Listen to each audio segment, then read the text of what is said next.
a billionaire for a father. He could have anything he wants. He could buy 100 houses, or maybe restaurants. But he started a wrestling company, and it's on TV. And this week, it only got 502,000 views. Maybe Tony Khan should end himself. Maybe it's not worth the embarrassment. And if he must keep on pretending that it's awesome, he just might have to run away from it all. Maybe Tony Khan should end himself. Maybe Tony Khan should end himself before he kills someone else.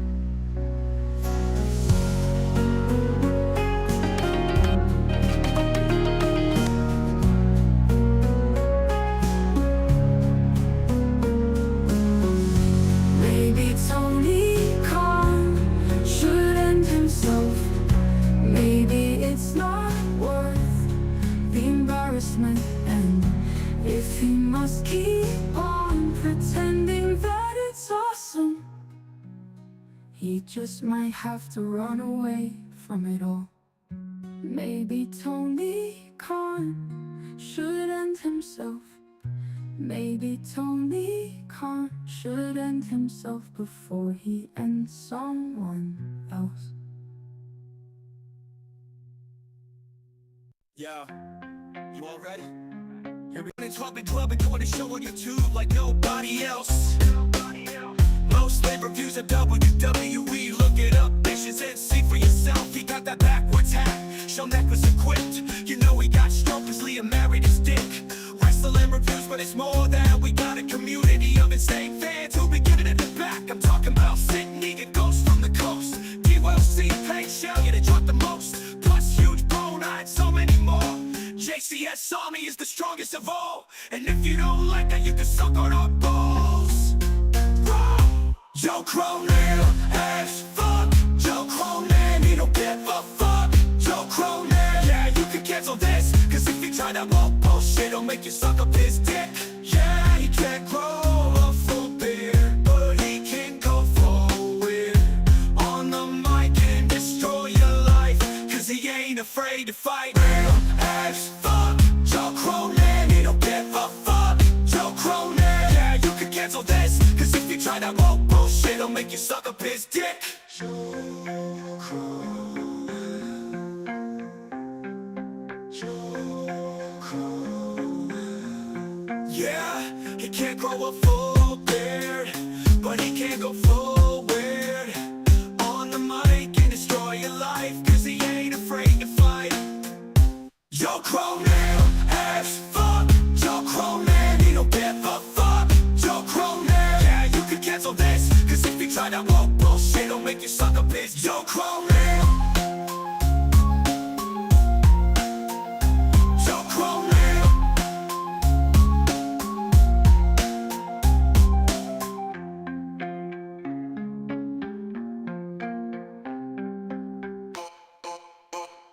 Joe Cronin, Joe Cronin as fuck. Joe Cronin, he don't give a fuck. Joe Cronin, yeah, you can cancel this. Cause if you try that bullshit, it'll make you suck up his. Joe Cronin as fuck. Joe Cronin, he don't give a fuck. Joe Cronin, yeah, you can cancel this. Cause if you try that bullshit, it'll make you suck up his dick. Joe Cronin. Yeah, he can't grow a full beard, but he can go full weird on the mic and destroy your life cause he ain't afraid to fight.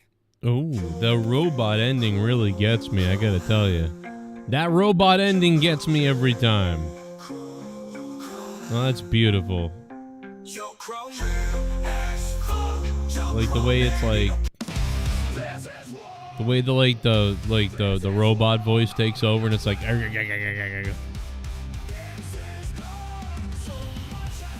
Wow. A little bit of a summer cold flu thing happening around the world, around my world. Monday Night Raw's ratings went down a little bit the other night. A little bit. Well, I mean, 1.6. Not so great. Not the best.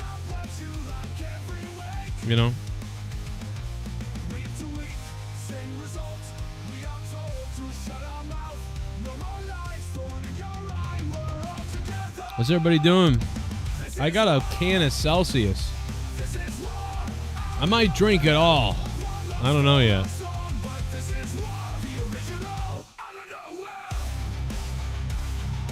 Magnificent Merker says, just waiting for Roman to return. Yeah, I mean, the other day, earlier I kind of sort of mentioned what I would have done with the whole Wyatt thing. What the fuck?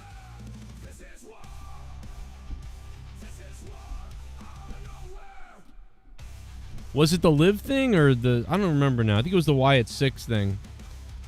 Like I would have done so many different things with this stuff than what they've been doing. And with Liv and Rhea Ripley's whole thing should have been booked completely different, as far as I'm concerned. Like, dude, I would have done. Here's what I would have done. I would have had Liv Morgan, continuously, still constantly, all over Dominic. And I would have had Liv Morgan come out several times and said, like, throughout the weeks. I mean, it would have been like weeks of this. Weeks of Liv Morgan saying, oh, they're not good. She's, I don't know why I'm doing an accent. She's not going to be coming back. We know about the diagnosis. So mommy's basically retired. For at least a year or more. Probably won't ever come back. So, Dom, you need a new mommy, that sort of thing. And then, WWE could have leaked out that Rhea Ripley does have a major issue and she won't be able to wrestle for a year and that sort of thing. And that Liv is taking her place or something like that. I think that would have been really cool if they leaked that out on purpose, to make it really seem like, oh, Rhea is more injured than people realize. She's going to be out like a year. And then it would have been really cool if, Liv Morgan was constantly trying to hang out with Dom. And what happened is one night she gets a, justice of the peace. At the beginning of the show, she's like telling the guy, thanks for coming on short notice. He's really so shy, but we wanted to do this. We wanted to have a celebration and do this in front of the world on TV and everything. And the guy's like, yeah, okay. And then she spikes Dominic's drink or something like that.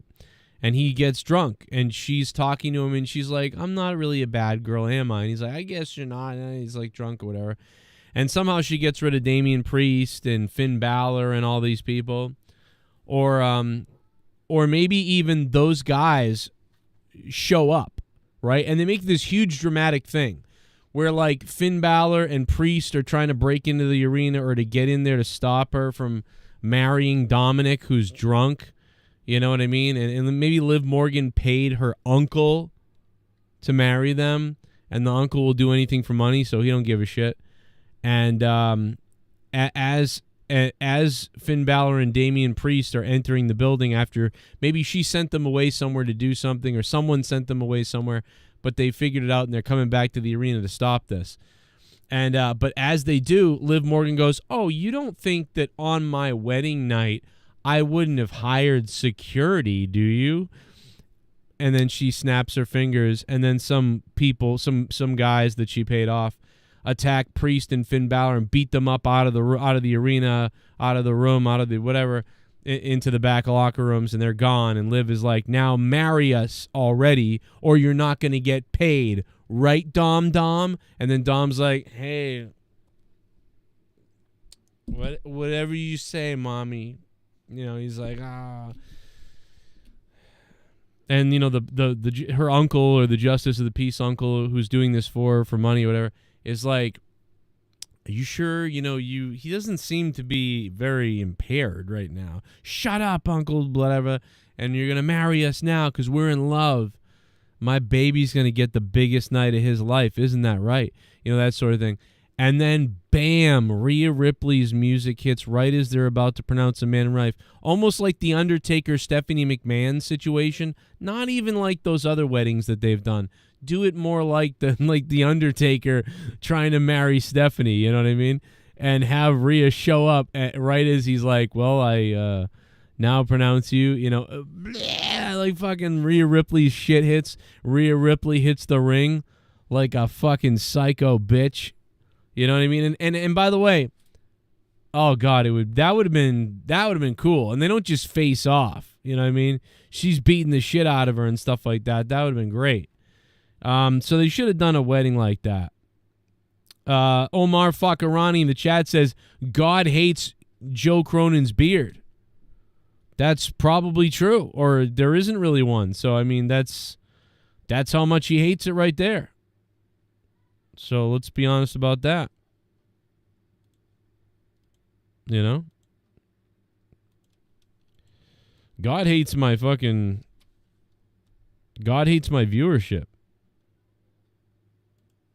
I'll tell you that.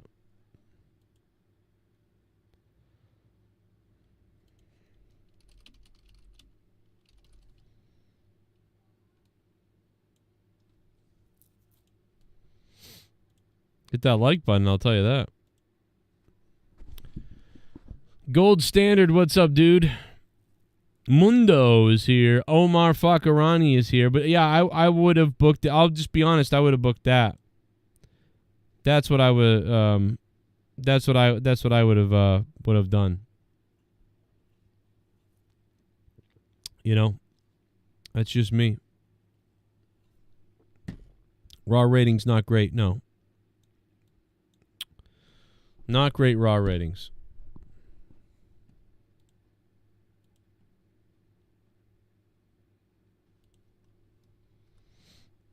Did you guys watch the MLB the Home Run Derby?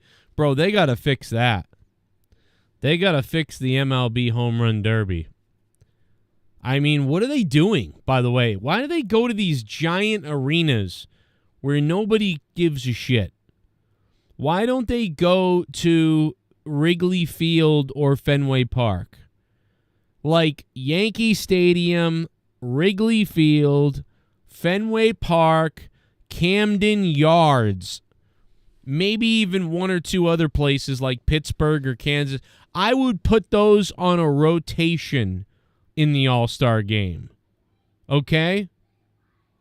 Like, what are they doing? These big, giant arena parks, who gives a shit? They look like shit. Make it at Fenway Park or Wrigley Field, and then it would be like, oh, cool.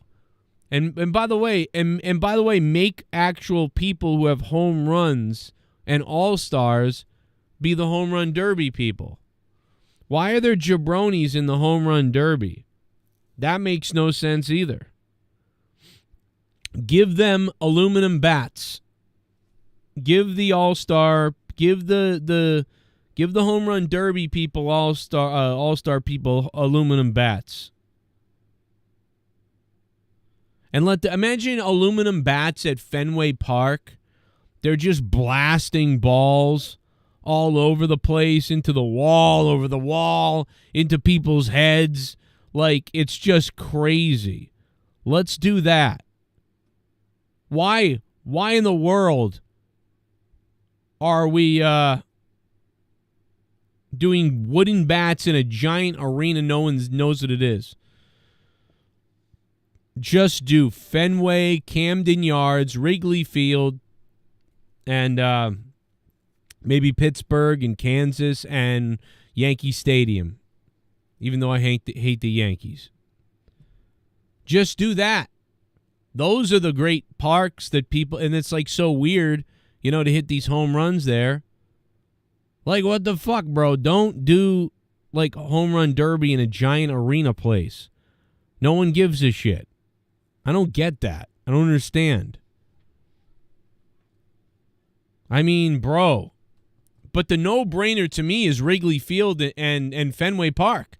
We haven't had an All-Star game at Fenway since 1999, and we haven't had an All-Star game at Wrigley Field since like 1990 or something like that. What the hell? This is no-brainer type of shit for the MLB. Like, no-brainer shit. And people that hit a certain amount of home runs should be there.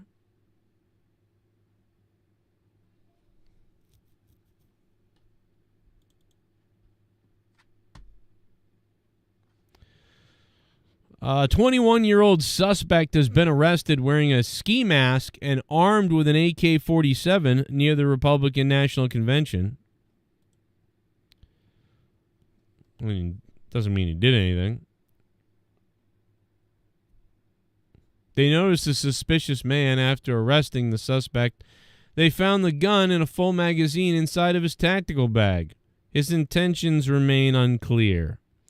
Technically, he didn't do anything wrong. You know, he didn't break the law, I don't think. I think you're allowed to carry out there, you know.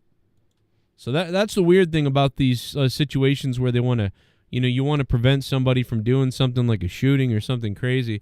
But, like, at the same time, I don't think, I'm pretty sure you have the First Amendment still. As long as everything's legal, he can carry the gun. Now, if I'm not mistaken, someone tell me, am I wrong about this? I don't remember. Does anybody remember, was the guy who shot at Trump, did his father buy him a gun, or did he take his father's gun? Because if he doesn't, I don't remember, like, would it have been, was it an illegal gun? Was he carrying that gun illegally? Like, if he didn't have a license for it, right? His father did, but he had his father's gun, but he was old enough to use it.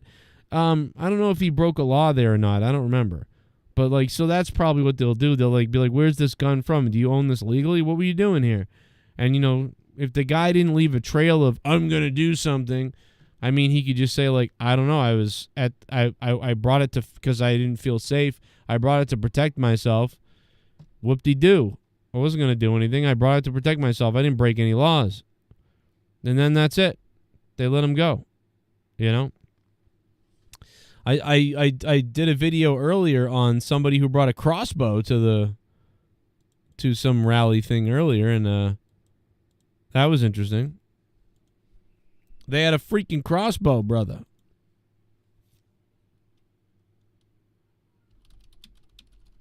Let me see if I can find it.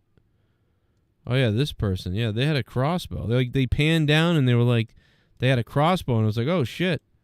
I mean, I get it. I like crossbows. You know, I have one, but it's like,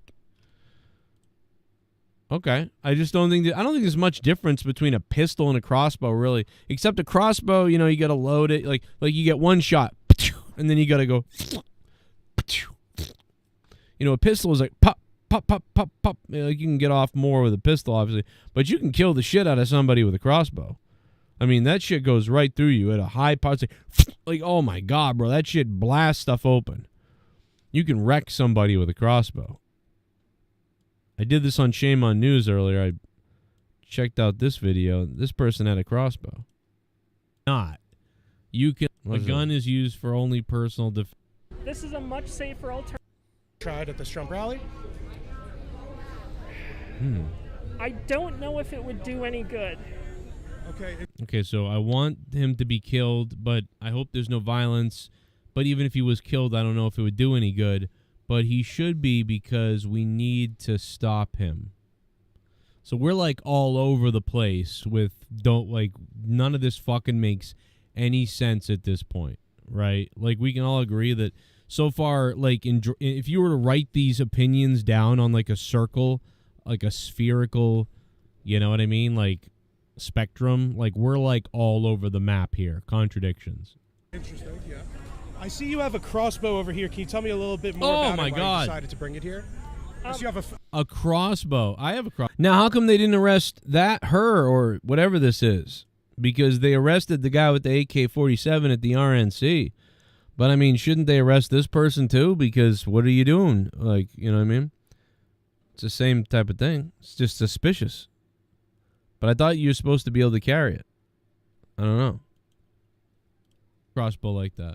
Crossbow over here. Can you tell me a little bit more about But it? if you're crawling on a roof, you're allowed to do that for a while until you shoot. You decided to bring it here? You have I don't know what it is. It looks like a crossbow. Yeah, it's a pistol crossbow. I don't like firearms. This is a much safer alternative. I don't like firearms. This is a much safer alternative. It's really not. You can load it and shoot and kill somebody with it. A large arrow will pierce through the body of somebody. Like this, almost similar to a bullet, maybe even more horrifically. I don't think it's much safer. I shoot crossbows all the time, dude. You can destroy somebody with one. Like, I'm actually surprised there's not more shootings with a crossbow. That's the only weird thing that I notice is, like, you don't hear a lot about crossbow shootings.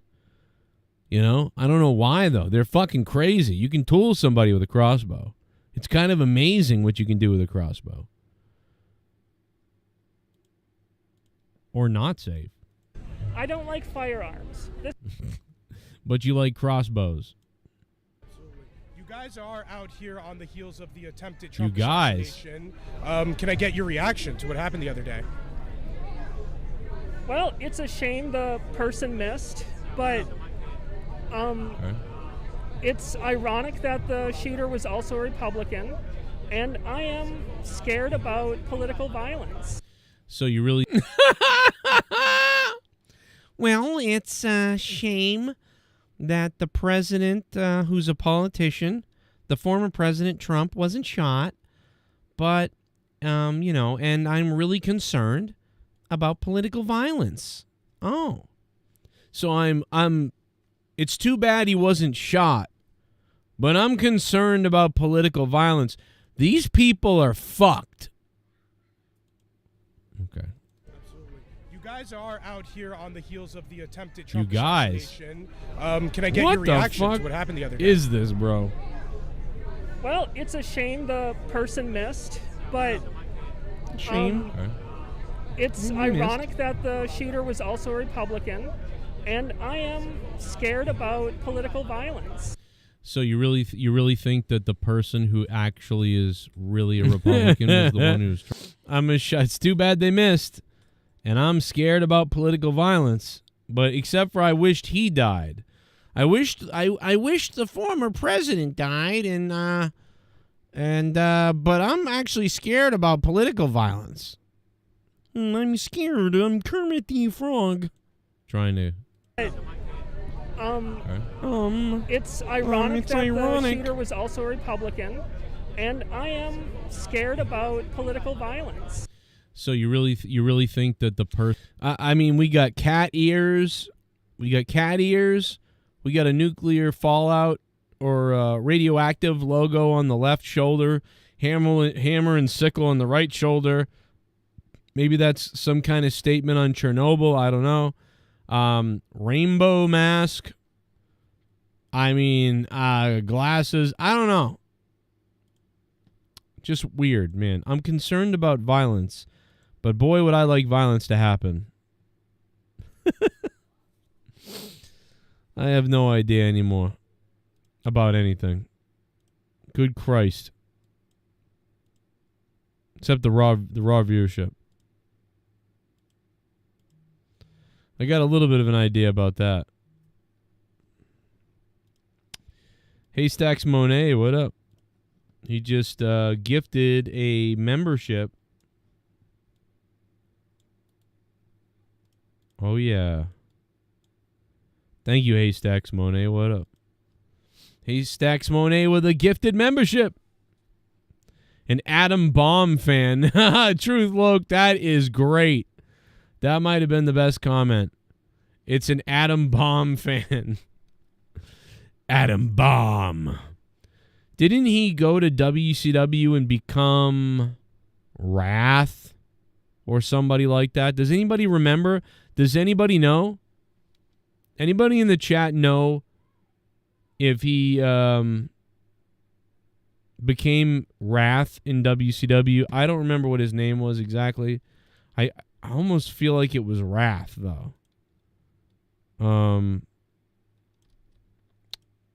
You know, I don't know.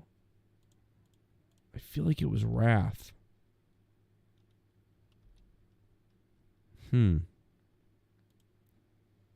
If anybody can remember it, let me know. Love to hear it. Love to hear what it is.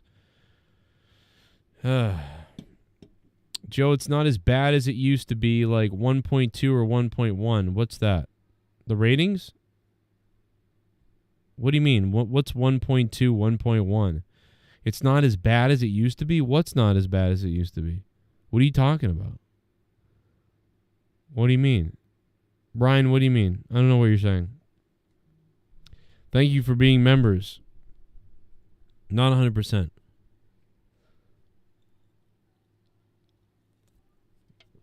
Yeah, I don't understand the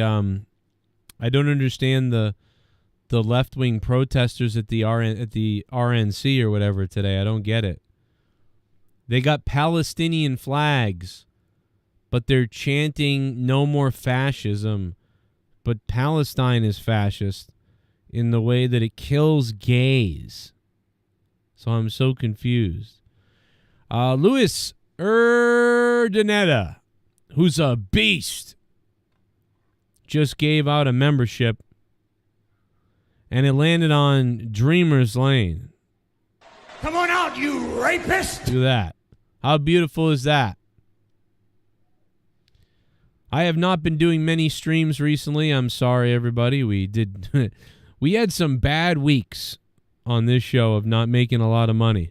And so when I have a bad week, the next week what I do is I have to like overbook myself at regular work jobs, and I'm not on YouTube as much. So it's like a delay thing that happens. I look at my financials every week and I figure out the game plan. So that's how that goes. It's been a bad couple of weeks and, whatever. So I have been working triple. And so next week will be the same, really, unless we hit that scratcho or something. So my bad on that, but I'm trying to figure out how to do videos. But I also feel like I'm close to collapsing. You ever felt like you just wanted to pass out from, trying to do everything? It's like I'm trying to do something with my kids once in a while here. I'm trying to see people, but not really a lot of time. And I'm booking stuff at work, and it's like, wow, like I have like no time. And so, yet and then I always feel tired because of it. I feel pretty good tonight because I feel good today. Although I was kind of sickish the last little bit recently, but I feel better tonight. But here's the thing. Saturday, holy shit, dude, that Trump thing fucked up our whole plans on Monetize This. My plan was to come home from work, go to sleep, and then wake up at like 9 o'clock and do Monetize This, which would have been great because I would have gotten a couple of hours of sleep. I would have woken up refreshed and ready to do Monetize This. And instead, at like 6 or 7 o'clock or whatever time it was, Trump got shot in the ear, and we had to go live with it. And what it did was result in like an all right stream for like 6-7 hours. But like, dude, I was dead by 11 p.m., what was it, 7, 8, 9, 10, 11? Yeah, I was like 5 hours into the stream, and really it was only 11 o'clock or something, and I was dead at that point. When, because I didn't sleep, so I was just fucking dead. It was crazy. Go to Vegas and gamble all your savings? Omar Fakarani. Okay. My savings. I've got $400. I have $400. You want to see should I take that to Vegas and tell my family, fuck off, figure it out? Hey, figure it out, fuck faces. That'd be funny as fuck. Just tell Leah to fuck yourself, figure it out, and just leave and go to Vegas. It'd be funny is if I did that and then I won. You know what I mean? I dropped $400 and it turned into even if it turned into $4,000, I would probably come home pretty happy. Oh, I was kidding. I was fucking around. I just wanted to see what you do. And I had a mental breakdown, but I won this money. So anyway, back to normal or whatever. I was I was kidding. What are you talking about? I was just messing with you. I mean, she'd be mad, but she'd be like, oh, you know. But she might be mad unless I won like a lot more. I'd have to win a lot of money for her not to be mad, you know. But maybe I could tell her that. Maybe I could say, hey, listen, honey, we had no money left, and I went to Vegas, and I won $4,000. But I think even then Leah would be like, so what? Fuck you. What the fuck? She'd still be mad. I'd have to win like $40,000. I think if I won $40,000 and I left and I said, listen, I freaked out. We had no money left. Everything was going to hell, honey. And I had a mental breakdown. I wanted to kill myself, and I didn't. And instead I flew to Vegas, and there's the phone ringing. The phone lines are open. We'll get the phone lines in just a second. There's a couple calls. 781 Anonymous is on the call. 781. You guys hang tight. Both of you are on hold. And by the way, you guys can call too if you want. We'll put the number up on the screen. But the bottom line is, I go, yes, I had a mental breakdown. I was going to end it all. But you know what, honey? I won $40,000. Like, I think that might change her mind. You know what I mean? Or maybe not even if I'd won it. But yeah, it would have to be a lot. You know, she wouldn't really. Yeah, $400 on green on roulette. On green? What the fuck is green? In roulette. Remind me of what green is. Give me red number 5. You know, just fucking roll it. Let's see here. Here we go. 339-226-6610. Anyway, that would be kind of funny. So anyway, we'll have some fun. Whatever you guys want to talk about tonight, it's on the table. I'm going to talk about Raw. I'm going to talk about the ratings. I'm going to talk about AEW. I'm going to talk about Tony Khan. Talk about Triple H. Talk about Shane McMahon. Talk about what's coming up this week. SummerSlam, the week. I already talked about the MLB. We can go back into that if you want. There's some other clips, the political stuff. You want to talk about that? You want to escape that? We won't talk about it. I don't know, whatever. And, of course, if you want to super chat away, piss off the trolls when you donate to the show. That's right. You will infuriate the trolls when you donate to the show. Super chat or use the Streamlabs link pinned to the top of the chat right now. Feel free to do either one. We'll play all the donos and shit like that as they pretty much happen. Louis Urdaneta, thank you for gifting membership. We'll also go to the phone lines where we have drunk rapists waiting to talk to us. Unbelievable. I can only imagine we must have one of those on the call right now because they're calling anonymously. Yeah, that is true. I just had a couple I wanted to donate to you, Joe, but I'm giving all my money to Trump. Did you see what happened on Saturday? To Trump? Yeah, do you realize what's going on right now? I normally would donate to you, which people should do that, because you do deserve that, if you know what I'm saying. Because America's going right down to hell with the handbasket, Joe. Well, listen, I agree. Listen, man, it's okay. If people don't donate, I got to work more. That's all. But it's good to be back here with you. So why don't you just, kill your neighbor, dude. Take out your neighbor and take their credit card and fund the show. Go ahead. It's okay. Real quick, we do laugh, but in all seriousness, when you go live, Joe, it is an escape from the BS on TV. But what we saw on Saturday was the most craziest thing ever, man. And you really gotta just stick together, man. Well, when I saw it happen live. That's the craziest thing. I was watching it live. What I'm saying, it's different. It's different when you actually saw it live as opposed to someone calling you and telling you about it. If you know what I'm saying. And oh yeah. It really gave me September 11th vibes, and I think people like that. People like the shooter, much like in this community, look like that shooter. If you know what I'm saying, over the years, Mongoloidian type. A lot of Mongoloids. Like your wife, Leah kind of looked like the shooter, with glasses and everything like that. Would you think about that, or? No, I don't know. The shooter didn't turn me on. I've seen my wife's pussy. But thank you, Tex, for the call. We appreciate it. Let's take a different one. Another anonymous caller. Hello. Hey, how you doing, man? What's up?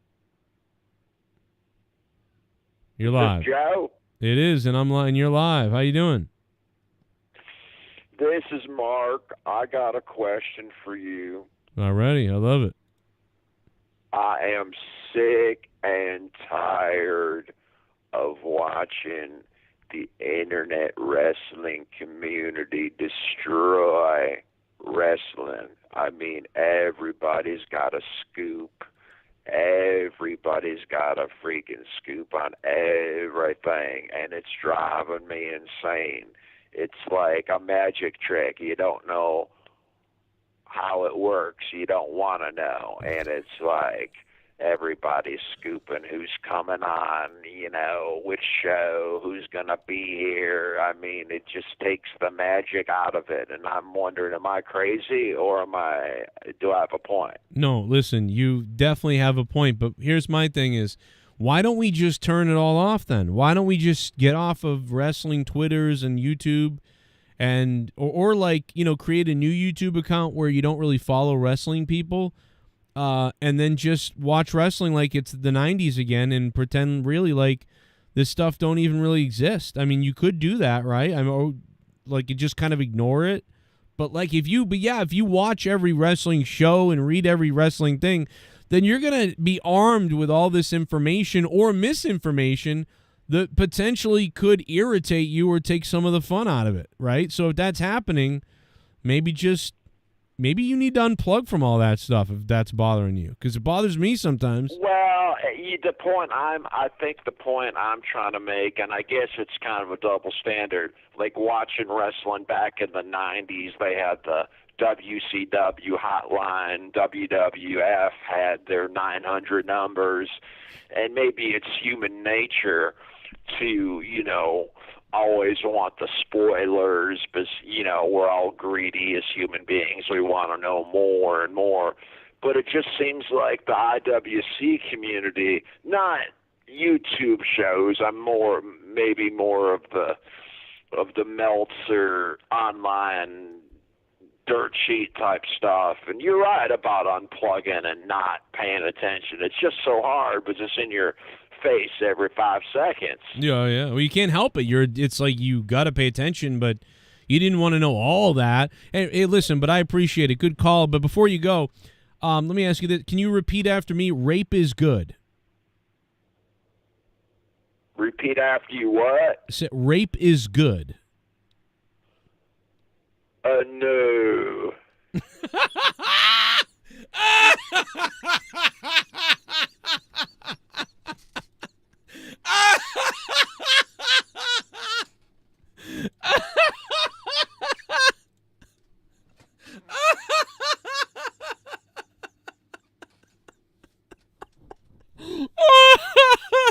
No. I'm gonna die, dude. Oh my god.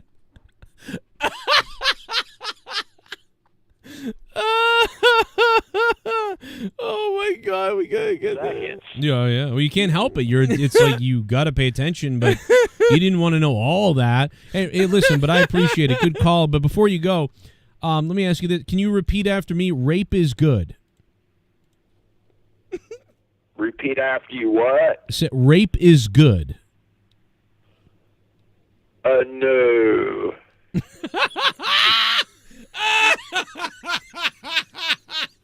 Oh my god. Oh my god. No. No. Oh my god, bro. It doesn't get any better than that. I don't think. And you're right about unplugging and not paying attention. It's just so hard because it's in your face every 5 seconds. Yeah. Well, you can't help it. It's like you got to pay attention, but you didn't want to know all that. Hey, listen, but I appreciate it. Good call. But before you go, let me ask you this. Can you repeat after me? Rape is good. Repeat after you what? Rape is good. No.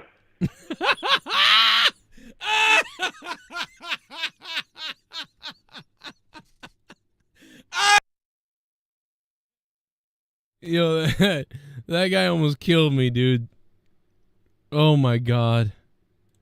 Oh my god. Yeah, yeah. Well, you can't help it.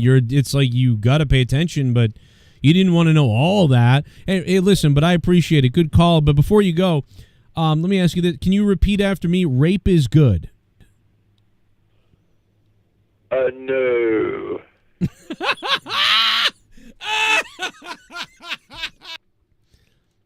No.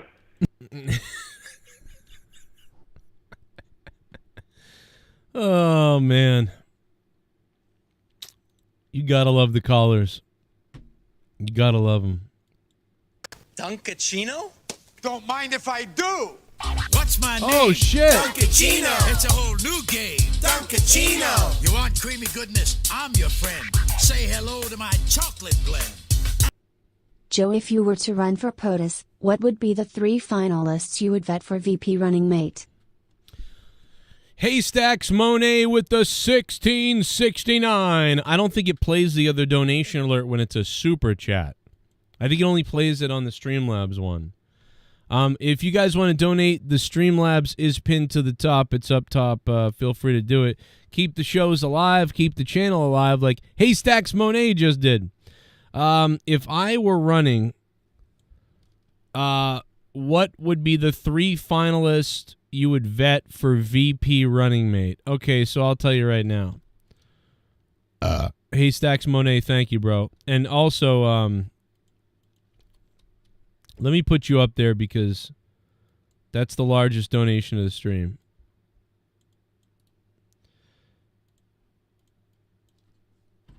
Haystacks, thank you.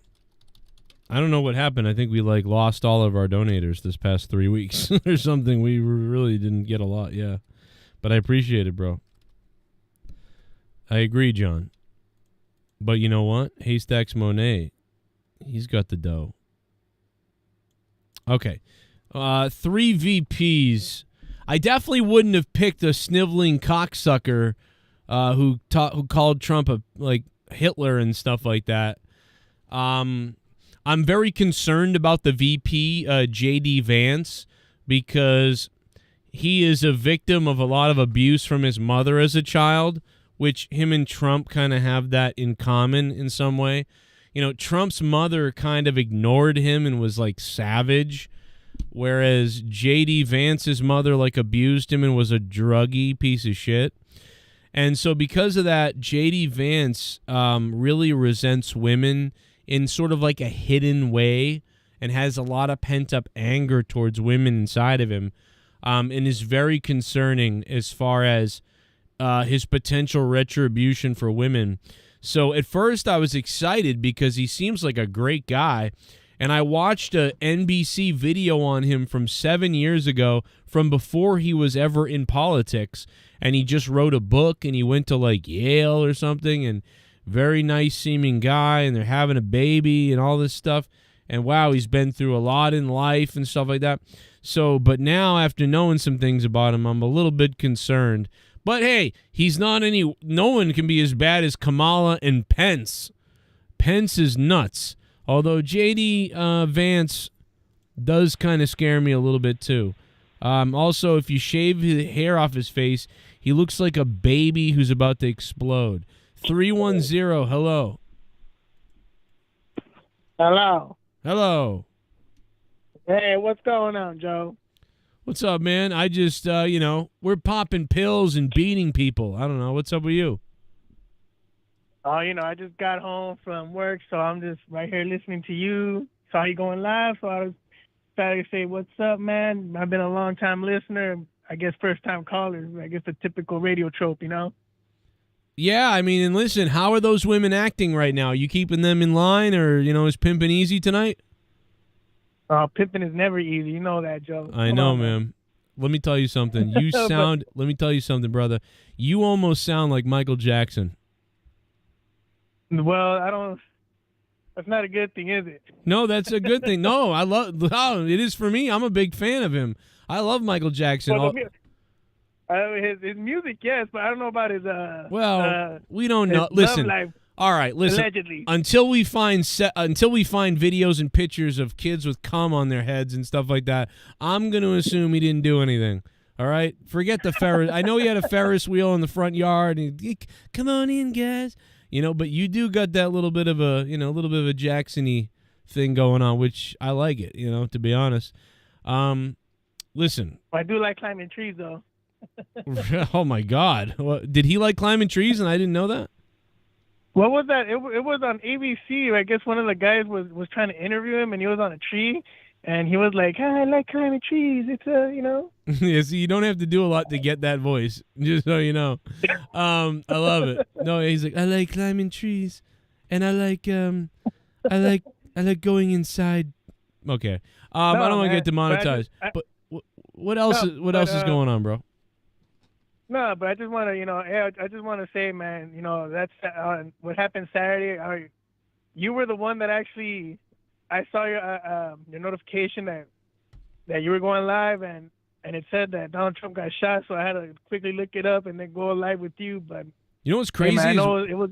When I saw it, I thought I was watching, like, I'm not a big person to watch everything Trump does or any of that Trump stuff, but, like, I just happen to have it on. Like, I happen to have it on. And I thought they were showing a replay of that time when they thought somebody shot and they all tackled Trump to get him off the stage. I thought I was seeing a replay. So that happened, and then what happened is I was kind of watching, and I was like, wait a minute, is this going on live right now? And then right as I was thinking that, on the right side of my monitor screen, I had Twitter open.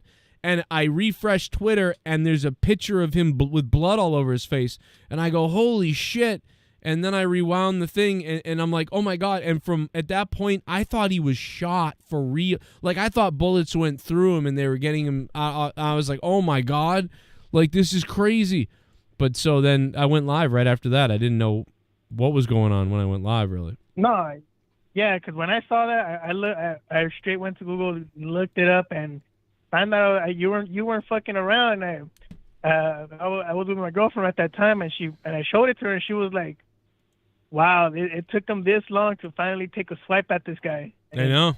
Fuck, dude, like it's crazy because I live out here in California in liberal country, and I'll tell you what, a lot of people here, they were every time you talk to somebody about it, it's kind of like, damn, like it really does suck that we're all it's coming down to this, Yeah, there's some crazy ass people out there. It reminds me of like back in the day, some of the right wing people back in when I was when I was a kid in the 90s or the 2000s, those really extreme right wing people would be the people that would be like, if someone were to be shot, they might be like, good, like fuck, like they deserved it. God had that done or whatever. And you're like, wow, these people are nuts. But like now there's left-wing versions of that are like, oh, we hope he dies. And I'm like, wow, this is fucking crazy. Like these people hope like that they die. I don't want Joe Biden to die. Like I don't want him to get shot. I don't know how bad of a person these people really are, or I really know them. So I don't want anybody to be shot. 50 Cent did a show in Boston the other night, and he had this whole Trump mural up. It was crazy. I mean, he was like, I think 50 Cent loves Trump or something. So. Well, I mean, yeah, especially like, I was looking through it, and a comedian said, like, Trump has all the street cred now. He was banging a porn star. They've been trying to take him to jail, and now he's been shot at, Yeah, he's like a gangster. It's crazy. And oh yeah, Eminem though, I mean, him and 50 Cent, I feel like they're gonna fight or something. Like, because like Eminem hates him, and 50 Cent likes him, and they're like pals. So I don't know. They gotta be careful. Oh yeah, well, especially with nowadays. They love each other though, but it's just I mean, 50 Cent has always been great to Eminem. 50 Cent is always like, no, this guy signed me, I love him, but it's like, I don't know. Yeah, I don't know. It seems like they would have a great relationship. I don't know why they hate each other now. But no, they don't. They don't. I don't think they do. Do they? I don't think they do. Do they? Well, I don't think they ever.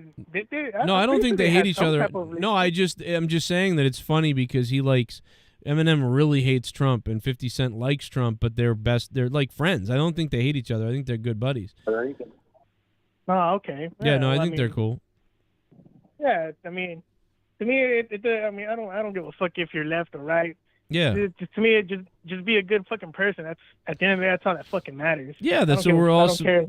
That's what we're all supposed to do. Yeah, and apparently, like you were showing the video earlier with the crazy lady with the crossbow. I saw that earlier as well, and I thought, Jesus, like the liberals came up with the weapon that they found at a swamp meet or something. I'm telling you what, there's something wrong with white people, but it's the people saying that usually have the problem. I don't know. There's a lot of mentally ill fuckers out there. I mean, this person's clearly mentally ill. They don't know what they're talking about. They're like, oh, I have a crossbow because it's safer. I've got a radioactive tattoo on my arm. I'm wearing a mask in 2024. I mean, I got cat ears on. I mean, I don't know. I mean, I'm down for you to wear whatever you want, too. I mean, I used to dress weird as shit. I used to have fishnets on and rings all over myself. Like, dude, look as crazy as you want. But, like, the way that she spoke is like, that person is really scary. Like, because they're scared of everything, but they're hoping for violence. But they're hoping for no violence. So what are you talking about? So that type of person, I feel like, could do anything at any time. Like, they could take that crossbow and shoot someone and be like, well, I was very scared by the way they looked at me. And it's like, what are you? They're living in a delusional world, I feel like, and that's dangerous. That's dangerous. Well, yeah, definitely, man. I don't know if you ever heard of a guy named Destiny on YouTube. Oh, yeah, he's whacked out right now. Oh, yeah. I mean... fuck. Like I think he was celebrating the death of the guy that accidentally got shot by the guy who was trying to kill Trump while he was trying to protect his kids, and he was actually like laughing at that, and that kind of made me fucking sick to my stomach. That's weird, dude. Talk like that. That guy's a weird. Yeah. He's a weird troll. He can't have a girlfriend because he's a weird troll. He's he's a very angry person. You know, who needs attention and needs to be right all the time. He's a weird type of dude. But yeah, he's a sick person. And Keem keeps giving him attention, and my former co-host is doing shows with them. I mean, it's so weird. He's a bad guy. Yeah, honestly. And that's a prime example of the people that we live now. It's just people that always want to be right there. You can't tell them anything, because if you do tell them something, they start fucking, backtracking. They start, throwing fits and anything like that. And it's just that guy talks. That guy talks circles around shit. Like if you guys are debating about something, Destiny will just start whipping out all these weird other facts randomly, so that makes him right because he's whipping out random other facts. But like he derails from the actual direct argument a lot of times, and just sputters out horse shit and gotcha things. It's very weird. He knows what he's doing, and it's. But I actually thought he was all right before, but yeah, he's a sick guy. I mean, who would say that? Why wouldn't you come out too and say like, hey, I was all juiced up and I was freaking out and I was cutting a promo on YouTube and I shouldn't have said that. That was wrong, but that's sick and whatever. But like, you can't even say that. Like, you can't even say like, oh, I was hopped up and I was talking shit and that probably wasn't cool. But he didn't even say that. He can't even say that because he's just nuts. But yeah, dude, I appreciate the call. I'm going to move on to some other guy who's a heroin addict. Anything else you want to say? All right. No, Joe, hey, man, you take care. Go talk to that heroin addict. Talk him down. All right. All right, you be safe. Thank you. Good call. Sounds like Michael Jackson, kind of. Really like that guy. Sounds kind of like him. You didn't want to know all that. Hey, listen. Just very, very nice. I liked it. No. Repeat after you what? I said rape is good. No. Like, nobody was going to know who that guy was. Do you know what I mean? Like nobody knows who that caller was. He was calling under an anonymous number. Like, he didn't identify himself. Nobody knows who he is. And I asked him to say that, and he said no. I mean, that's a guy with probably really good morals, because the fact of the matter is he could have just said it to be funny or for fun or whatever, and he didn't say it because he's that strong about that's not okay, that's not right. So you got to give it to that caller who wouldn't say it, to be honest, because I would have been like, oh yeah, okay, whatever, yeah, right. Repeat after you what? I said rape is good. No. Oh my God. Let me ask you this. Can you repeat? That is the greatest clip in a long time. Oh, Let me ask you this. Can you repeat after me? Rape is good. No.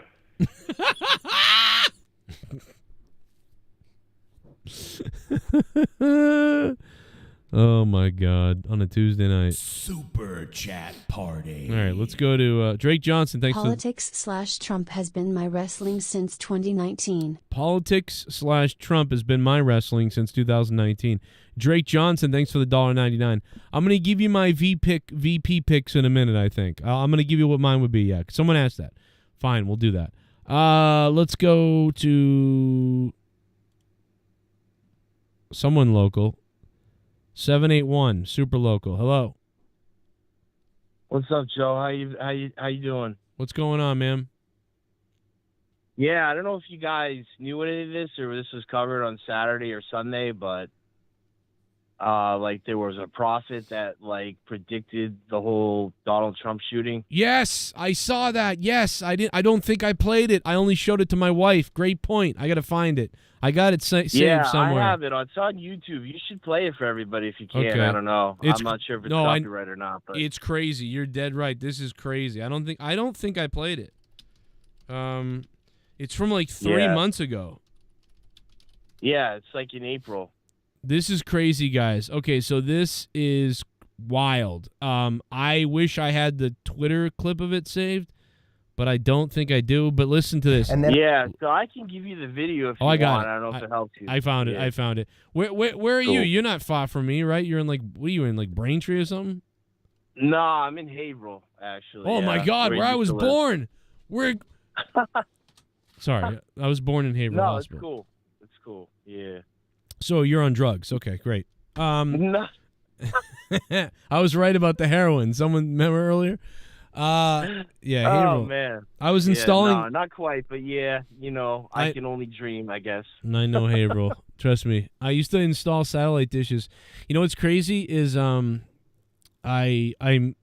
was raised in Salem, New Hampshire, and then I just never made it in. I didn't really ever go into Haverhill ever because by the time I was 10, we moved to, Massachusetts, and I was installing satellites in like 2011 or something, and I had installations in Haverhill, a bunch of them, and as I was driving around Haverhill, I was like, oh my God. I was like, this place is fucking crazy. I was like, this is like... I mean, you would never recognize Haverhill right now in Salem. They're fucking blown up like you wouldn't believe. It's so much nicer than it's ever been, you know what I mean? Really? That whole area. This whole area. That's crazy. I should check that out. Yeah, because I'd like to go there. But I was only in that, shittier part. Like, there's some shithole parts of everywhere. And I was like, I don't really know Haverhill, yet I was born there. That's all I could think of. Was like, I was born there. And we don't know who, like... I can't believe Rob Zombie, grew up here. Yeah. Yeah, Rob Zombie's there. Stained is, like, out west somewhere. Yeah. We don't know... You could be my brother because we don't know who my father is, so... we don't know really, because, like, No, you got to play this video, though, man. You got to, it's crazy. I don't know if some people... Oh, yeah, let's play this. Twitter, but the three prophets explained... 3 American solar eclipses April 8th. If you just look that up, 3 prophets explain 3 American solar eclipses. You should be able to find it April 8th. I'll find that too. I found this too. This is this is Brandon Biggs. Is this the guy that he's like a pastor? Yeah, apparently. So that listen, these people are hyper in tuned into something, and like you just said, there's all this theory around this type of stuff because people have gotten this right so much. So imagine that the whole universe is connected and that time and space, you know what I mean, are all the same thing. Like whether it's the past, the present, the future, you can literally connect to all of it, right? Like you could theoretically, some people think whatever, you can connect to everything. You can connect to all these things.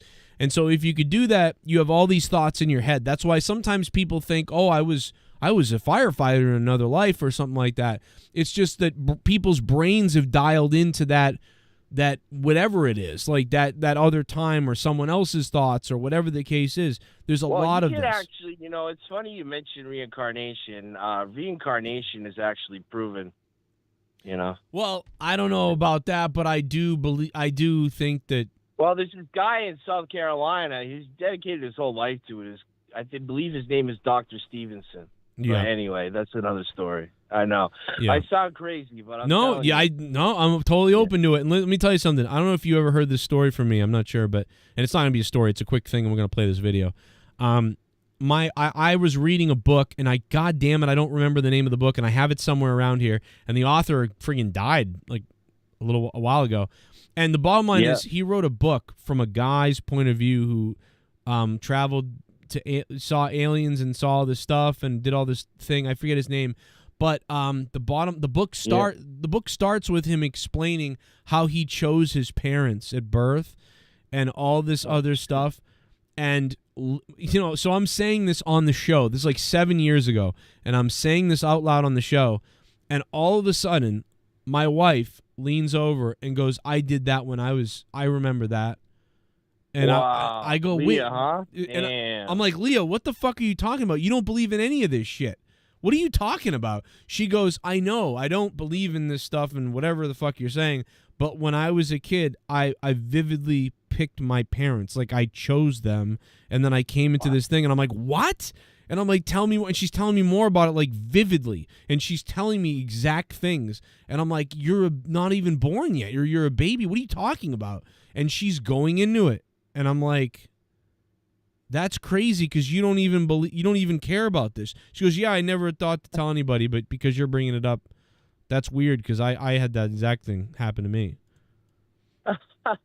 Wow. Crazy. No, that's crazy, man. That's crazy how that shit happens to people and they just tell you out of the middle of nowhere, whoever it is, really. Yeah, and Leah's not someone that, like, makes up a story to be cool or something. She doesn't care about any of that stuff. So, like, if I said that, somebody would be like, maybe.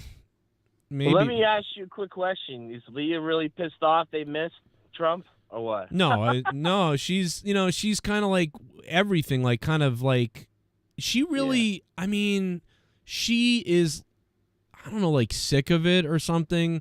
She hasn't said anything, but she definitely watched it and was like, I think she is happy that it didn't happen for the reason that, like, there would be crazy unrest if he had been shot, Yeah, I mean, I think, shit happens, definitely. I think riots, definitely some civil unrest, absolutely. Oh, it would have been, 100%. Dude, can you imagine that? We have no one to, that whole side has no one to vote for and whatever. Like, and he was winning clearly and everybody thought he was going to win and now he's dead because someone shot. Like, it would have been so let me ask real you, bad. Do you think it was staged? There's more information coming out that, like, women were involved in the staging of this possible, assassination attempt. What do you think about that, potentially? What I think is if you take a snapshot of almost every single time, and maybe somebody will prove this wrong, I haven't been able to prove it yet, but all these photos and videos of the Secret Service with Joe Biden, there's not a single woman anywhere. There's no single woman anywhere, like, on the details. Is one woman that doesn't react to anything in the shooting. You know what I mean? I think she's wearing black glasses. It's like really weird in the crowd. And in the crowd, I think they're talking about some Secret Service members too, who are women who are involved. I don't know. Like, I haven't fully looked into it. It's the women from weird, the Acolyte. Man. No, there's some weird stuff. So there's like 3 or 4 women Secret Service women, which I've never seen that many Secret Service women. For whatever reason, there's like 4 of them or 3 of them or something during this detail. That's weird. Then there's a lady in the crowd behind Trump that looks like she's looking at the roof and looking around and looking and then, like, signaling. And then when the shots happen, she just starts filming. But you know what? Other people started filming too the same way. They just weren't in a prime view. I'm more concerned about I'm less concerned about all this stuff. The women thing is a little weird, but I'm more concerned that rooftop was just left alone. Like, that to me is like, what? You have to survey that if you're fucking CIA, like you're Secret Service, you gotta survey that area. That's like customary, protecting an ex-president, president, whatever. It's weird. That's why people are gonna think it was done on purpose somehow, or and it was an attempt. and there was a loophole on purpose because somebody wanted to kill him and they wanted to allow it. Why would you ever let that guy get up that roof? It makes no sense. I said it the second we saw the layout on the show live, and I've had people say, oh, you're influenced by other people, whatever. I was 100% not influenced by anybody because I saw it happen live, and then we were reacting to it live, and I'm an idiot. Like, I'm a GD, just whatever the fuck, and I'm sitting there saying, like, dude, there's no way you're not guarding this building. There's no way that there's not a perimeter set up around every rooftop that could be a viable vantage point to shoot. And I mean, like they were saying 30 minutes before he actually ended up shooting or something. How could you not, as a local policeman, or just put the warning out, get Trump off the stage at that point? This guy's not us. This guy's, the guy wore like these fucking light ass clothes. Like, dude, no one would wear that shit. So how is this not done? It's so damn suspicious. They were like, oh, the local police, it's their fault, and also we don't have the same radios, so the local police can't just radio the Secret Service or whatever. They're just expected to do the job. But here's the thing: if the local police, and that's true, right? And it is true, I believe. But the bottom line is, here's what you do: you're supposed to set up a chief or a point man who can sit right there next to the Secret Service, who's like the liaison with the Secret Service and the police. And so then what you have is, when you have those cops in the back, they go, hey, we got a guy climbing the building and he looks armed. Is he one of our guys? He's climbing the building and he's whatever, and he's wearing fucking random shit. He looks like some kid who's got a weapon. And then they radio that in. They radio that to the contact, the police sergeant or whoever is sitting there, and that's his job to alert the Secret Service. Hey guys, that building over there, we got somebody. Da da da. And then they're telling them, and then they're radioing their guys. That's what's supposed to happen. I don't think that happened. How could that not happen when I would have that happen? How could they not have that happen? So how could they not have that set up? But it's interesting. I'm not going to give away if you're going to play the video. I'm going to play it. I think people should hear it. It's interesting.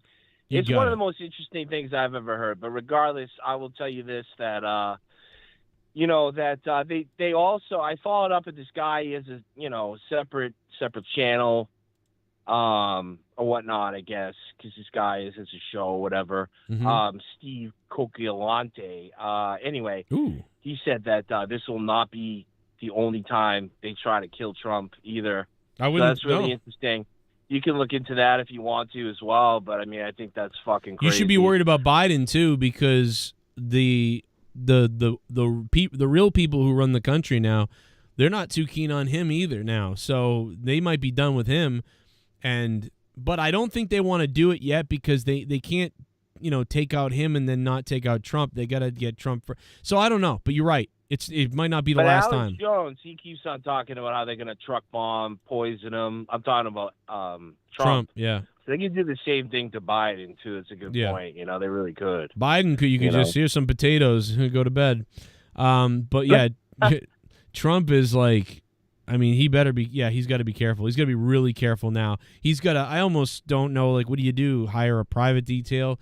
Hire extra Secret Service people who are veterans? I don't really know, but. They should start coordinating. I'm sure he's getting information from everywhere. All right, I'm going to play this clip. You're not going to hear it, but should I hang up on you? You done? Anything else you want to say? I mean, no, I'm good, but I really appreciate you letting me on, and love to be on at some other point, but I really appreciate it, man. Thank you so much. You do a great job, man. Bro, dude, you got to, hit me up or email me or something. Be like, I'm the guy that called Haverhill, and we'll get you on more. I'll put you in the system. And because you're great. And I'm going to play this clip right now, though, because it's great. It is crazy. Thanks, brother. I appreciate it, man. I'll definitely email you. All right, later. My fellow Massachusetts sex pie. All right, so let's play this clip because this is nuts. Now, this was from weeks ago, right? This guy said this weeks ago. It's crazy. And I saw an attempt on his life. This guy talks about. So he sees this. This is about I think this is. Somebody tell me in the chat. Does anybody know? I think this is 3 weeks ago. This guy had a prophecy and he speculates on it. Now, I mean, this is crazy.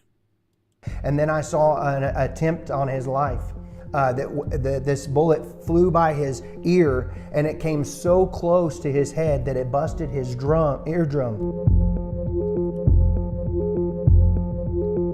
Now, even though it didn't really bust his eardrum, you know, if this guy saw this premonition of the bullet in his head and felt it all, he wouldn't really 100% know how badly Trump was hurt or damaged, but he would have seen it and made his own interpretations from it. So that's fine. But that alone, what he just said, is crazy that he predicted this. Like weeks ago, I believe. 3 months ago, thank you. So this is 3 months ago. Everybody in the chat already knows about this. But I showed this to Leah, but I didn't get to show this on here.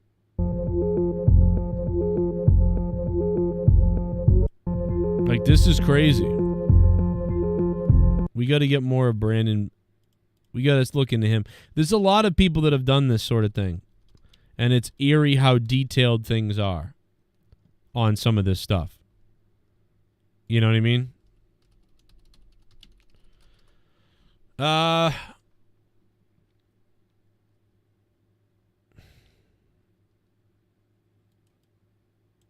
Let's see. Startlingly accurate prophecy about Trump. But I've seen a vision over and over of former President Trump near a car getting in or out and someone trying to take him out. An assassination attempt. And I want you to agree with me that that would be canceled. The Lord shows us these things so that we can come into... See, this one doesn't really do it for me.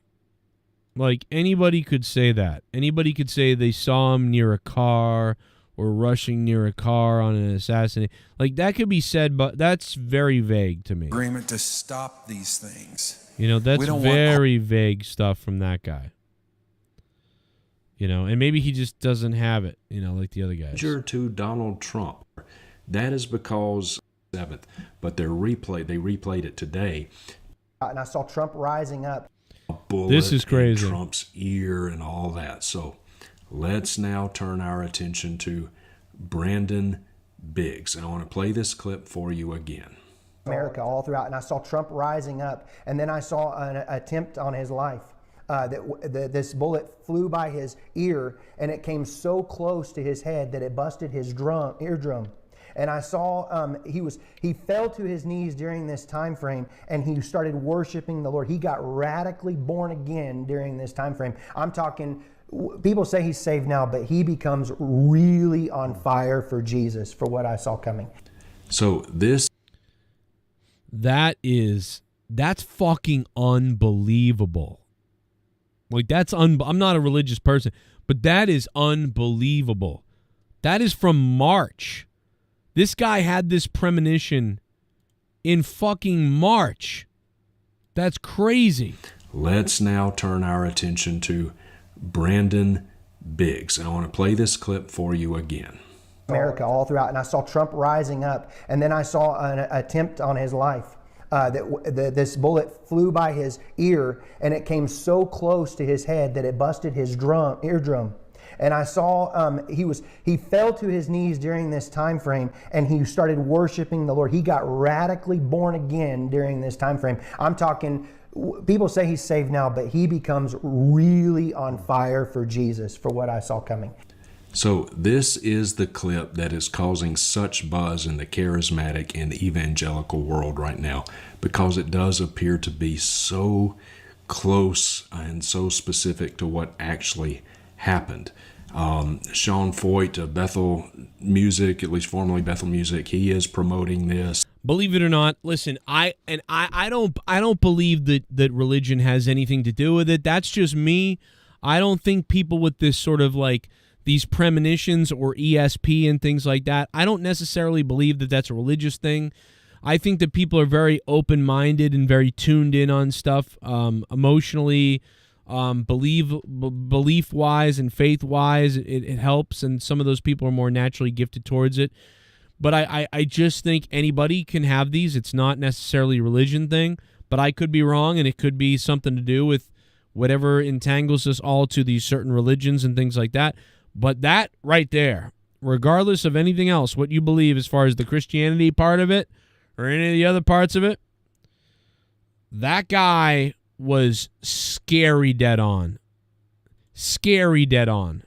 Ear, and it came so close to his head that it busted his eardrum. And I saw he fell to his knees during this time frame, and he started worshiping the Lord. He got radically born again during this time frame. I'm talking, bro. That's crazy. That clip is from March. Anybody who sees this clip is thinking, oh, the guy saw that and then made a video to pretend like he, whatever. No, this is actually from months ago. Which, by the way, I would love to vet that myself just to 100% know. But, I mean, I don't see anybody denying that there's not a video on this prior. But we probably should find that out 100%. But I don't think it's been disproven. So I am pretty shocked. Pretty shocked. I saw that and was like, holy shit. I mean, I don't believe a lot of people usually, and like preacher types and people that say they see this vision or that vision. It never comes true usually, things like that. But in the past, in our history, there have been like Nostradamus type of people that have predicted crazy accurate shit, like dead on shit. It's crazy, but it doesn't happen a ton, right? Where someone's dead on. It's a lot of times it's fake or ambiguous or whatever. That is dead on. Bro, that guy was dead on. I saw Trump and a bullet went right by his ear and it pierced his ear. He fell to his knees. Like exactly what happened. Like that's dead on. Like that's crazy. I mean, I don't 100% believe 100% that the guy is 100% telling the truth. But I mean, if not the craziest, most bizarre lie that the guy could have come up with about, oh, it's going to skim his ear and then he's going to fall into Jesus. Like, wow. I don't know, man.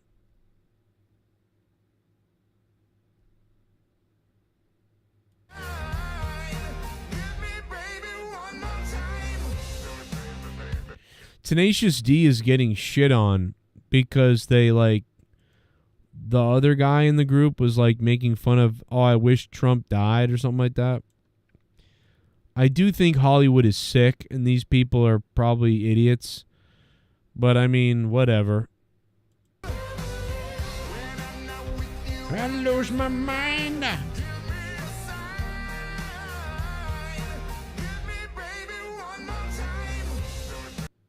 Some of the most friendliest, weird, beard-looking, left-wing hippie people are some of the most angry people. It's so weird. I don't know what's up with that. I'm still pretty left-leaning. You know what I mean? I'm pretty hippie-like myself. And I get it. But good Lord, some of these people are some of the most evil, angry people of anybody. Not 100%, but he got you just enough. I don't know. Pretty good, but he could have guessed right. You know, he could have said, I mean, I could say shit, right? Like, I could say something right now. I could be like, oh, I'm predicting right now. Like, I can see a vision right now, everybody. I see a vision where Joe Biden is going to have a massive medical situation and it's going to be caught on camera and it's going to be scary. It's not going to be an attack or something terrible, but I see that Joe Biden is going to have a medical episode and it's going to be caught on video and the America's going to see it. People will be concerned. And Trump is going to win the presidency. And they will get Trump when he is president. After that. And I also see Kamala Harris crying when updating the world about Biden's condition. Like, I see all of that. You know, and then if like any of that, if all that happens, Now I look like a crazy genius. You know what I mean? And then if you get like 50,000 other people, like how many people make predictions like that? Probably like 5,000. 5,000 people probably are throwing out like, I see this, you know, and if one of them hits a little bit, oh, I see him getting shot in his left arm on a Sunday, you know? It's like, and then if that ever happens, it's like, oh my God, you know, like you're a prophet or something, when it's just random. But, you know, that guy, that was very accurate in a weird way. Pretty crazy. Pretty crazy.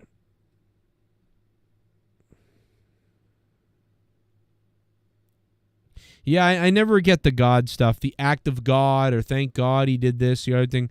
Well, thank God, you know, God intervened. Oh, yeah, well, why is a firefighter dead? You know? God don't give a shit because he's not supposed to. If you're actually religious, you should know this. That's why I don't believe most of these people are religious. They're always like, oh, God stepped in. Thank God he stepped in. But then when people die and babies die and all this stuff, they don't say God is a scumbag. They're like, oh, it's God, whatever.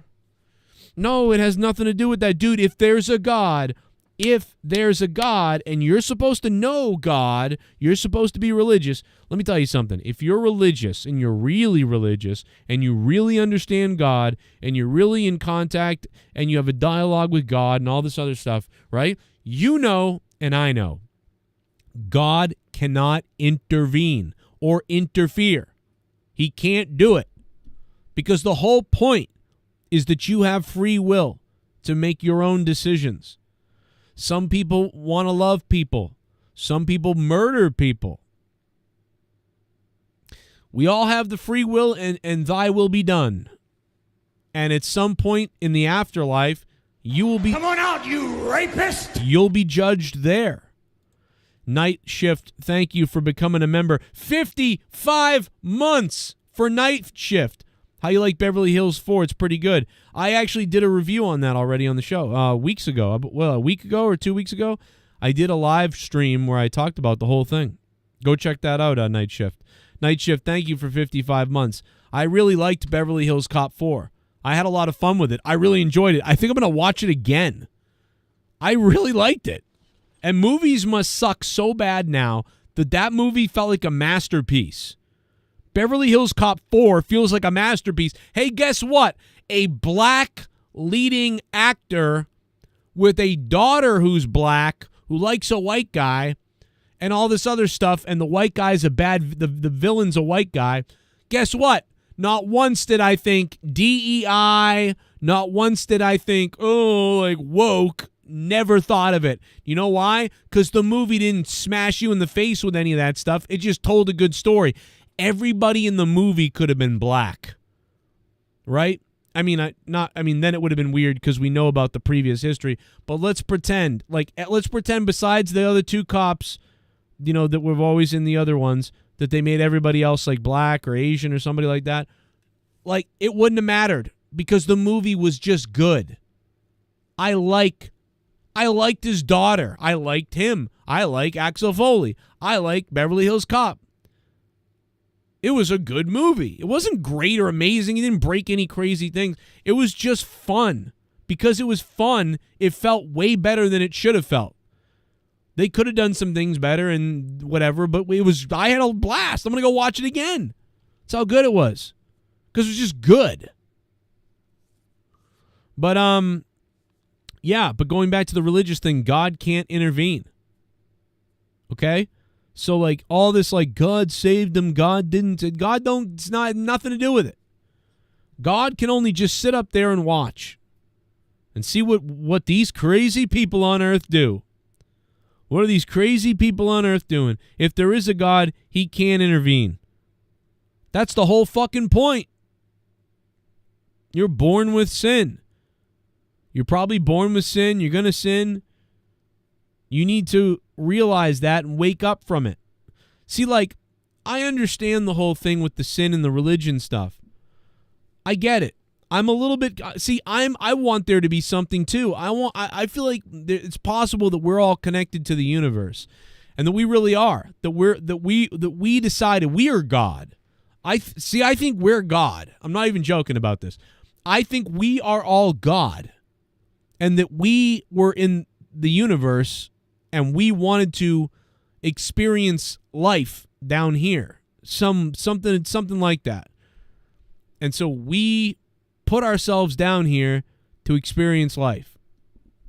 And that's why people are born again, or not born again, but reincarnation is always happening everywhere, because we're experiencing the universe in a physical matter way, as physical matter, because we're not physical matter. We're soul. We are eternal souls from the universe somewhere, and we're experiencing life as physical beings. And, we can graduate to these new planes of existence, but we all have to kind of work together and stuff like that. And we all have to really start vibrating on that same vibration. And I don't know if we'll ever do that. But then there's the other part of me that's just like, oh, we're just bodies of flesh and meat with brain things, and we'll die and live and die, and nothing matters. Right? We're just like amoebas or anything else like that. And that's the biggest thing that makes me think that we really aren't special, that we're just a lucky animal, that we think the way we do, and we have the feelings we do, and the awareness that we do, and that we're just no different than a bunch of amoebas or animals or whatever, which is really sad and scary, in my opinion, to think that that's it. That's all it is. But when you look at ant colonies and you look at, bugs and animals, you're like, well, why are humans eternal souls that are down experiencing the world, but ants aren't, or they are, or why are we here with all the animals? Unless the animals and the apes and the horses and all that stuff, they were all put here to assist us. And it does feel like a video game, almost like we created this big video game where, like animals and insects and bugs and beings and humans and milk and all this stuff exists and grows and creates, but it's all part of an ecosystem that was created by I don't know. There's like three different things that I think about, and I don't know which one is real. You know what I mean? I don't know if it's that like we put ourselves here and we're eternal beings, and we put ourselves here to experience life in a material world, and everything around us is put here on purpose for us to help us survive, right? Because you got to start somewhere. Okay, we're going to come down to the planets or the planet, and we want to experience physical life. We're eternal souls, floating around in the universe, spirits, souls, whatever, eternal living beings that never die, never whatever, and we want to experience like the physical world around us or whatever.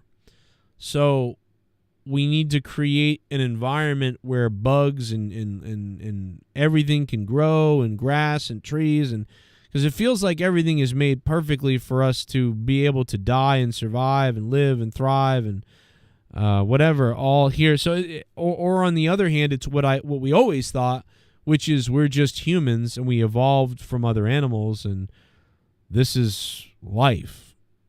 There's no eternal being. We're not eternal beings. Nobody's eternal beings. We're just meat body suits with brains, and things come and go, and they go extinct, and they get born, and that's it, and we die, and that's it. That's super scary, though. But that would be the scariest thing, is that this is all just science, and that's it. So that's why that faith part, or those, you want to believe in some bigger thing. And I don't know the answer. But I do know this, if you believe in God and you think God is intervening or doing things, you're wrong, because you're supposed to know that God doesn't intervene. He does not intervene. He's not going to save you. He's not going to make you win. That would be wrong. It'd be wrong if God was going to make you win. Why? Why do you get to just win? Because you said a prayer. That's not how it works. I hate prayer. If I was full on religious, I wouldn't do prayer. I would do thanks. You know, like I would say a prayer as in like I would say thank you, God, for another day, and please, I hope I'll try to be the best person I can. Thank you for giving me life, and I'll try to treat other people well, and I'll try to raise my family in your honor, and I'll try to be the best person and my family to be the best people, and try to learn more and honor you and all this stuff. That's what I would do. I wouldn't say a prayer of, please, God, let me get that promotion. That's self-serving selfishness, and that's not what you're supposed to do. I feel like. But I'm not a religious person. I'm just saying that that's what I see as prayer and religion. And I do give thanks sometimes, but it's weird. Like when I eat like a salmon, like I know it's crazy, but like in my brain I think thank you, I thank you, fish. Like it's weird. Like or if I eat like I eat anything, especially if it's very fresh. Shit bum. I'm like, thank you. My prediction for 2025 is that Vince McMahon will return and rule the world of wrestling. CJ Crumb 01. How you doing, CJ? Holy shit, long time. $5 shit bum, CJ Crumb. What's up? I don't know, man. That would be crazy. CJ Crumb, I don't think that's going to happen, though. I think you got more of a shot of Shane McMahon going to AEW. I think that might be a bigger chance there. Let's rewind a few minutes. Earlier, we got a call from this guy. Let's listen to it again. Some of you guys may not have been here to hear this call. Listen to this. And you're right about unplugging and not paying attention. It's just so hard because it's in your face every 5 seconds. Yeah. Well, you can't help it. It's like you got to pay attention, but you didn't want to know all that. Hey, listen, but I appreciate it. Good call. But before you go, let me ask you this. Can you repeat after me? Rape is good. No.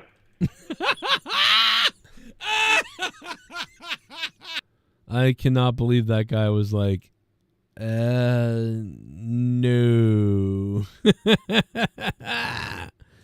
Oh, that might have been the greatest reaction ever. Ask you this. Can you repeat after me? Rape is good. No.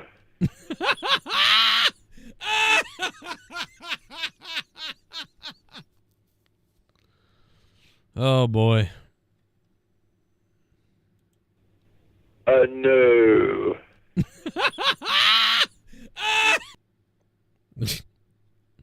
No. Let's see. Meteor confirmed. NASA Meteor Watch says a daylight fireball passed over New York City around the same time residents in the city of New Jersey reported hearing booms and shaking. So a giant meteor apparently went over New York. Did you see it if you're in New York? How many of you guys saw it? Most of you were drunk this morning, though, so,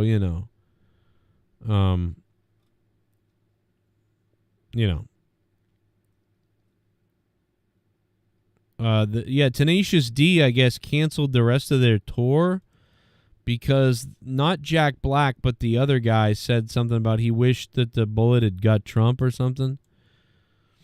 And Jack Black, they were canceling the tour. Now I hear the tour's back on. I don't know if that's true, but I was blinded by what was said at the show on Sunday. I would never condone hate speech or encourage political violence in any form. Well, I mean, I think that it was a joke, After much reflection, I no longer feel it's appropriate to continue the Tenacious D tour, and all future creative plans are on hold. I am grateful to the fans for their support and understanding. I mean, why? I mean, just say it was. Listen, we were doing a show. It's a comedy show. He made a joke. I think it was too soon. I also think it was inappropriate at the time. We don't like to, put chains on ourselves for comedy. We like it to be, but it really was unnecessary. But it was supposed to be a joke, like, hey, wish for anything for your birthday. But it was a bad joke, and, it doesn't really reflect our real beliefs. We don't really want anybody shot. And we think we were using our free speech of comedy in doing that, but it's distasteful, and we're sorry to anybody who was offended by it. And normally we wouldn't apologize for something, but we really do feel that it was out of line and came off poorly, and we hope nothing, nobody is hurt, and we're thankful Donald Trump's okay, and, we're going to resume our tour now. You know what I'm saying? Why not just say something like that and just go? Or you could say, you know what? It's comedy, and we thought it was a funny birthday joke, and fuck off. I mean, I listen. I don't really like it. I wouldn't have done it this soon. You know what I mean? But like, how come Eminem can make jokes about Christopher Reeves dying when Christopher Reeves died back in the day, and he constantly made jokes. He made a song about it, for Christ's sake, and then he made a song and mentioned him on his CDs and stuff like that. And it's like, well, everybody thought that was funny. I'm sure Christopher Reeve's family probably didn't think it was that funny. So it's one of those things, like, are you in agreement that, like, you can make those type of comedy jokes? I don't know. Like, I don't understand all the TikTokers and the Twitter people saying these terrible things like, I wish he died for real. But I can somewhat understand making a crappy joke. You made a crappy joke on stage. Oh, it's your birthday, wish for anything. And off the top of his head, he's thinking about what to say, and he goes, oh, I wish the bullet hadn't missed, or something like that. Okay, like, I understand, like, he was trying to make some joke in the moment during this birthday thing that was I think it was happening spontaneously, I don't know. And he was like, yeah, I was trying to be funny and was trying to think of the worst thing I could to be funny, and that just happened, so I said that. Whatever. But, like, so, like, that's more understandable, because you were trying to be funny. Whereas TikToker people are, like, trying to, like, they're dead seriously saying stuff, and Twitter. So that's weird to me. So whatever. Anyway, I think Jack Black has been stupid as fuck recently, shoving his political shit down our throats, hosted like a fucking Biden party recently or something like that. I think he's an idiot, but I still like Tenacious D, and I still like their music, kind of, and Jack Black is entertaining, but he's also a liberal Hollywood, deep state suck job, but I also don't want to ban anybody, and I don't want anybody's tour to be canceled. So, they should just say, like, yeah, some people probably didn't like that. We probably shouldn't have said that. And, yeah, we don't want political violence. It was supposed to be a joke because we do comedy. Sometimes you miss when you do comedy, and sometimes you go too far and you do comedy. And this is one of those times. We've really never experienced something like this. And, that's it. We're going to resume the tour and try to be make people laugh. But, that's it. Kind of like sorry, but like we do comedy, but yeah, we fucked up on that one probably, but hey, we throw a lot of shit at the wall. Our real feelings are this. Whatever. I don't know. Something like that.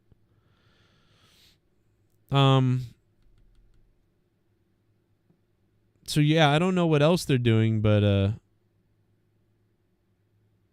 my God, look at this.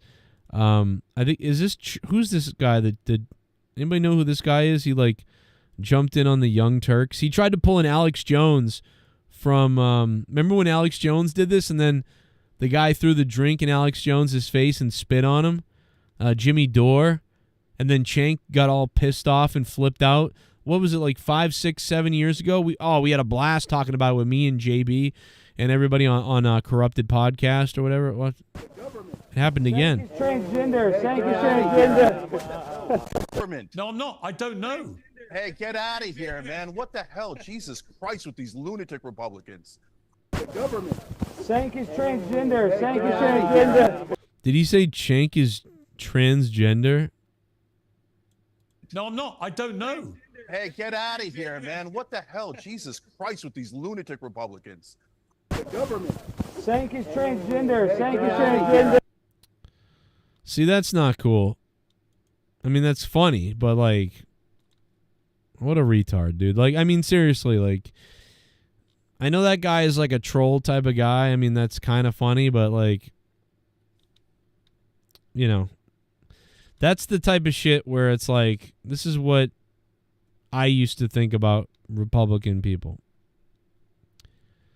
I mean, it's kind of funny, but like, you know, the guy's broadcasting with Piers Morgan, and you stick your head in front of the camera and try to make shit about you. That was just kind of weird. What Alex Jones did was better, because Alex Jones went up to Cenk and them when they were on break or getting ready or something like that. You know what I mean? And he sort of like challenged them, and he was live with a microphone, and there was, I don't know, a lot of people would say that's the same thing or just as bad or whatever, but it was a little bit different. I thought they were on break. Like, they weren't live, I don't think.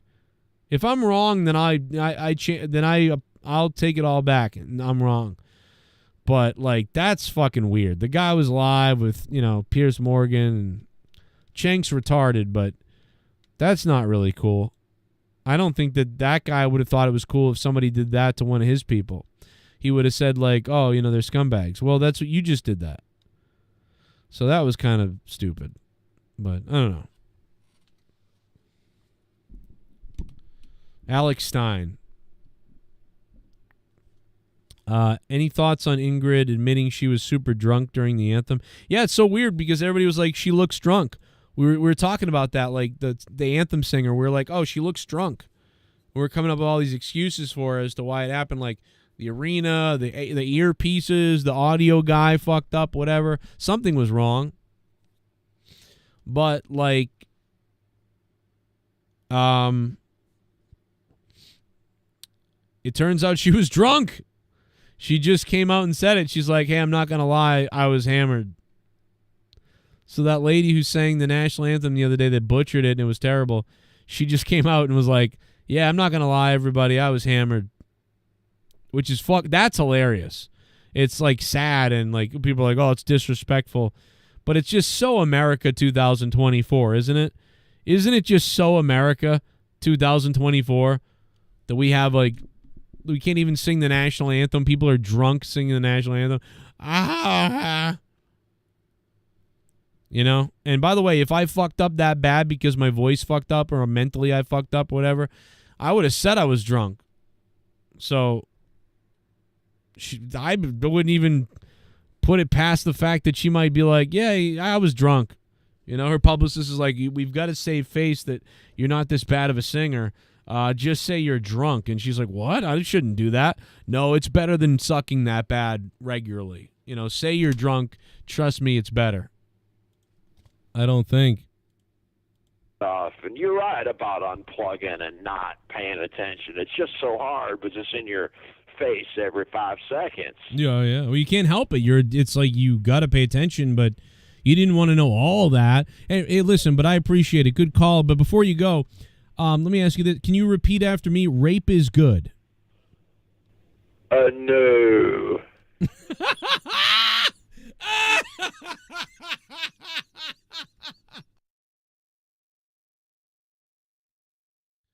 So a lot of people have made this Roseanne comparison, as we all have, because we all think of Roseanne. Most of us think of Roseanne when we think of like the worst anthem that ever got, sung, or the worst whatever the fuck. But here's the thing. Roseanne is a comedian. So even though Roseanne came out and, sang that anthem terribly, and she was like, and the rock, and it was like really terrible or whatever, but she's a comedian, so you're just like, oh, that's the worst. Yeah, that's the worst anyone ever sung the anthem, but still, she's a comedian. What made this stick out was like, here's a Grammy award-winning singer, or not award-winning, but she was Grammy-nominated singer coming out and just butt-fucking the anthem. Just butt-fucking the anthem, man.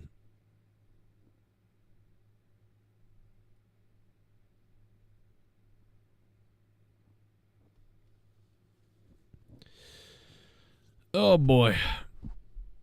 Fergie was pretty bad, too. Yeah, Fergie was bad. Let's hear it again one more time. No. Let me ask you this. Can you repeat after me? Rape is good. No. That is gold. That is gold. Not a fan of TYT, but yeah, it was kind of weird from Stein or whatever. Yeah, it kind of was. I mean, the guy's a bit of a troll, but funny and has good points, but is kind of a trolly guy. He's sort of like a, what do you call it, like a provocateur. He's a bit of a, I mean, see, that's the thing, too, is like now whenever Alex Stein does something, right, or when he goes to do something and tries to make a real point about something, and maybe he does make a real point about something, you know, like the left-wing media, like CNN and MSNBC, they're going to call him a antagonistic provocateur or something like that. They're not going to call him like, you know, right-wing comedian or right-wing political pundit. They're not going to give him any of those titles. They're going to say, you know, provocateur, instigator, Alex Stein. And then people that like Alex Stein are going to be like, what a bunch of fucking cocksuckers. Well, they can call him that because that's what he does. He does do that. You know what I mean? The guy is a instigator, provocateur. And there's right there, sticking his face on a live feed in front of, because imagine if someone walked up in front of a CNN reporter, stuck their face and was like, fuck, you know, or whatever. Like, it's like you would be called a bad person. You know, you would not be good. Or if you did that on Fox, or if you did that to someone else, or whatever. So it's like, dude, you're now like, which is fine. If you're doing a channel to troll people, that's a troll thing. Or to be funny, like, that's fine. But you're not going to be known as somebody who's that serious. Because sometimes the guy's on stuff trying to be very serious about my political, this, that, and the other thing. Well, but you're kind of like an instigator troll bag. So, you know what I mean? Like, I mean, that's funny, but like, and I like it. I mean, I think that's funny to say Cenk is trans or whatever. But like, on the guy's live broadcast, like, that's weak shit. Like, what if you were broadcasting and someone was like, Alex Stein's Hitler. Alex Stein's Hitler. Hey, Hitler. And then they got off. You would say, oh, those liberal psychos, you know, whatever they did to Alex Stein. And it's like, but so why are you doing that to them? You know what I mean? Why would you do that to Cenk when he's live on Piers Morgan? Cenk is transgender. Cenk is transgender. No, I'm not. I don't know. Hey, get out of here, man. What the hell? Jesus Christ with these lunatic Republicans. Government. Cenk is transgender. Cenk is transgender. No, I'm not. I don't. I would have, and by the way, Cenk needs to get a new security team, because you let somebody like that get that close to Cenk, reach in, he could have had a knife. I know it's Alex Stein, he's not going to kill anybody, but I'm just saying, like, what if somebody else had walked up? You know, you don't know what the hell's going on there. So I would love to see the rest of that clip and see what else happened. I do like the fact that Alex Stein is bringing back the Alex Jones kind of situation from 7 years ago, where Jimmy Dore threw a drink in Alex Jones's face, and there was this big kerfuffle. God, that video was funny, and it's hard to find that video now, but oh, it was classic. We played it on the show for sure. We got the whole thing when it happened. We were laughing about the whole thing. Cenk is transgender. Cenk is transgender. No, I'm not. I don't know. Hey, get out of here, man. What the hell? Jesus Christ with these lunatic Republicans. Government.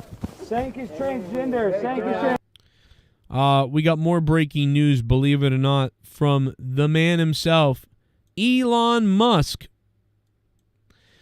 Elon Musk has just announced that due to the governor, Gavin Newsom, who's a scumbag, by the way, signing AB 1955, which bans schools from making rules requiring parental notification if a child identifies as a transgender, among other laws.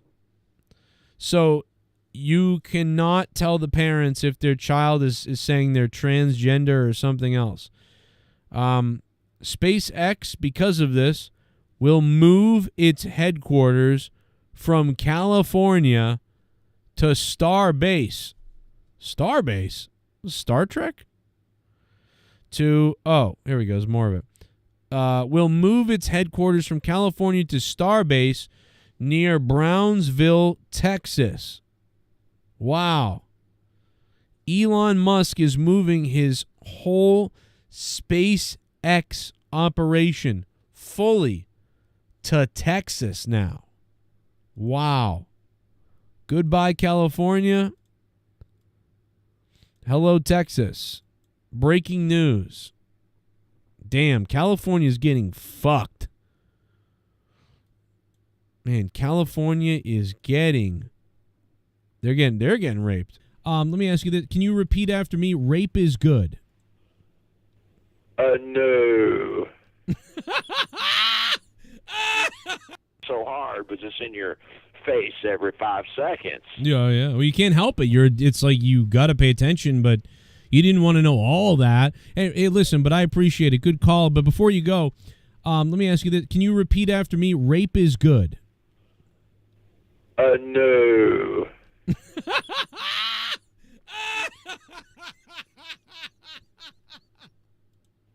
No. No. California is really in bad shape. We had a call from a guy from California earlier. Great guy, great call, and he said the place is kind of nutty right now. And it's not all crazy over there, but the certain areas are very interesting. We are live on YouTube right now, so what we need for you guys to do is to click that like button and stick the thumb way up my ass if you can. Okay? Stick the thumb way up my ass if you can do me that favor. We are on YouTube, and we got the super chats ready to go. If you want to donate to the show, keep the shows going, keep them live, keep the shit going. Use Streamlabs, which the link is pinned to the chat for donations. Top dono of the night, Haystacks Monet, I believe, with $16.69.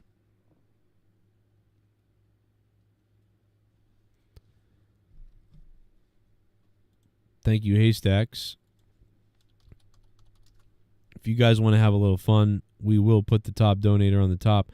Also support the channel and get every alert that I'm live all the time and everything I do, plus audio downloads, podcasts you don't hear on YouTube, so many shows you don't hear on YouTube, tons of my audio, tons of my songs, tons of our jokes, tons of this shit, all over the place on patreon.com/Joe Cronin Show.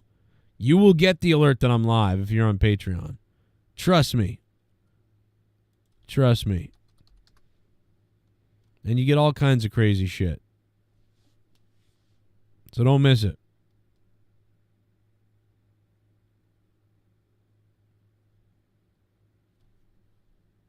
As we reminisce. Reminisce about this.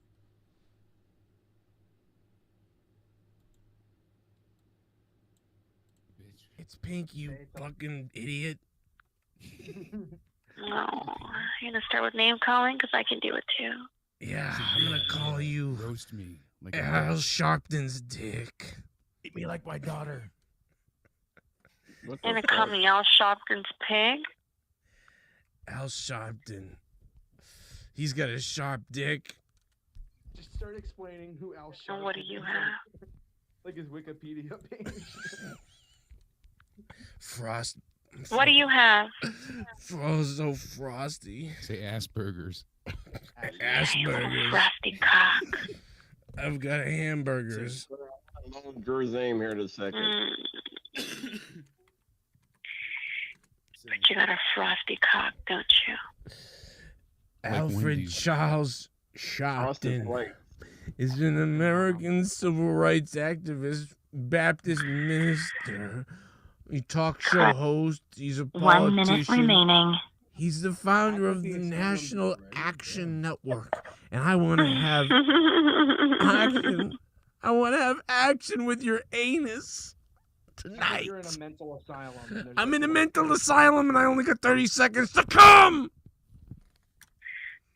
Come, you fucking crazy fuck. Come now. Or call back and fucking come. Do what job. I'll fucking call back. Don't be a fucking pussy. Oh, I love me and murdered verbally. This tastes better Don't be a fucking pussy. This tastes better than Asperger's. But you have Asperger's, don't you? I have asshole syndrome, you fuck. Oh my God. But you got a frosty cock, don't you? I'm in a mental asylum and I only got 30 seconds to come. Come, you fucking crazy fuck. Come, you fucking crazy fuck. Come now. Come, you fucking crazy fuck.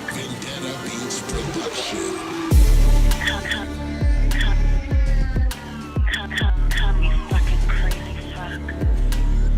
Crazy fuck. I'm a Mack truck, you an open butt when I launch my cum into that filthy fat slut of a mom. Come in your mom, I come in the bum, I come in the hump. I love your mom and I'll come with my stump. You think I'm feeling ashamed, you must be insane in the brain, cause I'm delivering my poison stain into your mom from my ball sack veins. My sperm rains, white stuff sprays. Come, you fucking crazy fuck. Come you crazy fuck, come you crazy fuck, come you crazy fuck, fuck my pussy up. Come you crazy fuck, come you crazy fuck, come you crazy fuck, come fuck me up. Come, you fucking crazy fuck. Come, you fucking crazy fuck. Come, you fucking crazy fuck. Call the sex line, it's horse curd, you nerd, you heard, you know I'm gonna fill the mouth with my turds. I'm gonna make a case to erase a face and come inside of an asshole for days. Fuck dates, I'm gonna call the gay sex line for dates and look for gay mates. Come, you fucking crazy fuck. Come you crazy fuck, come you crazy fuck, come you crazy fuck, fuck my pussy up. Come you crazy fuck, come you crazy fuck, come you crazy fuck, come you crazy fuck. Come, you fucking crazy fuck. You fucking hate me so much. I haven't done a fucking thing to you. I finally get the fucking chance to have a chance for the title, and you fuck it over. Tell him. What the fuck, dude? Why do you think he hates you, Tommy? Hate me so much. Fuck you, dude. Maybe he doesn't hate you. Tell him, Tommy. Maybe Tell he has him. ulterior motives. Tell him everything you want to say Like right him. now. Tell him. Tell him, wants to get Tommy. airtime. I'm just fucking tired of your Look in the camera. I'm tired of your fucking actions, Brian Himmelfart. I'm so fucking tired. I am so sick and tired of your shit. I am. I'm tired of it. Like, I finally get a chance, and you finally bully me, and you knock me off down my points. Wait, he bullied you? Fucking motherfucker! You hear me? You piece of shit! Fuck you, Brian, whatever your fucking name is.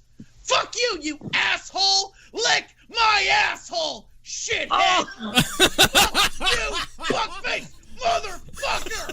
Fuck you! Fuck my woman cock! You motherfucker!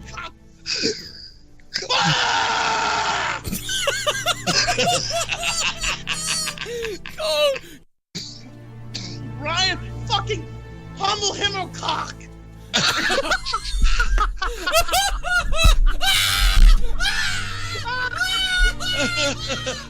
Fuck you, you fucking shitbag atheist motherfucker! I don't even know if you are fucking atheist.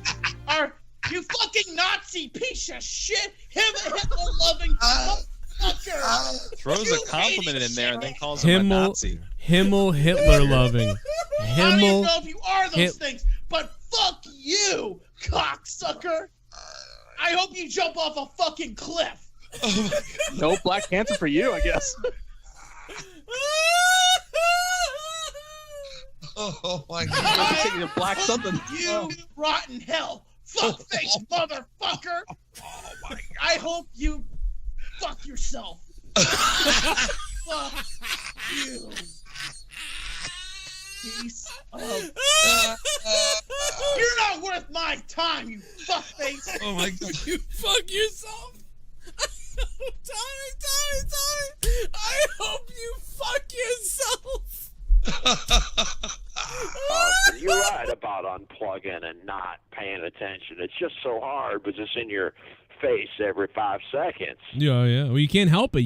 It's like you got to pay attention, but you didn't want to know all that. Hey, listen, but I appreciate it. Good call. But before you go, let me ask you this. Can you repeat after me? Rape is good. No.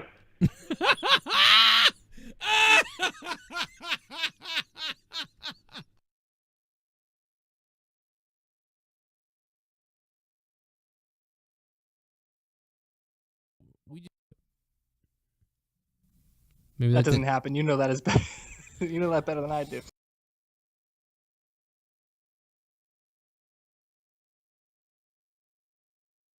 The Joe Cronin Show will be right back after this. When you're on his show, it's fire. Fire. It's fire. When you work with him, it's magic. Magic.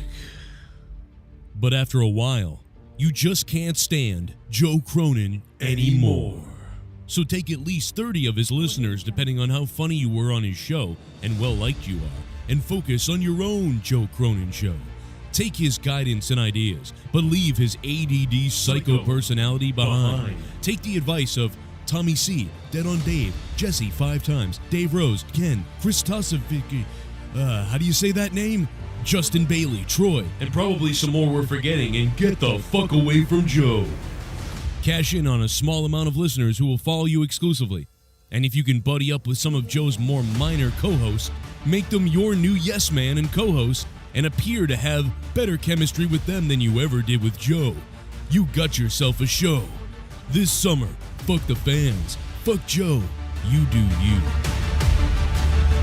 Most of your subscribers are from his show, but you're tired of being Joe's yes man. Spread your wings and fly away until his shows are just him crying like a baby. Let's see if that faggot can do it alone. This summer, you must escape. You must escape the Joe Cronin Show.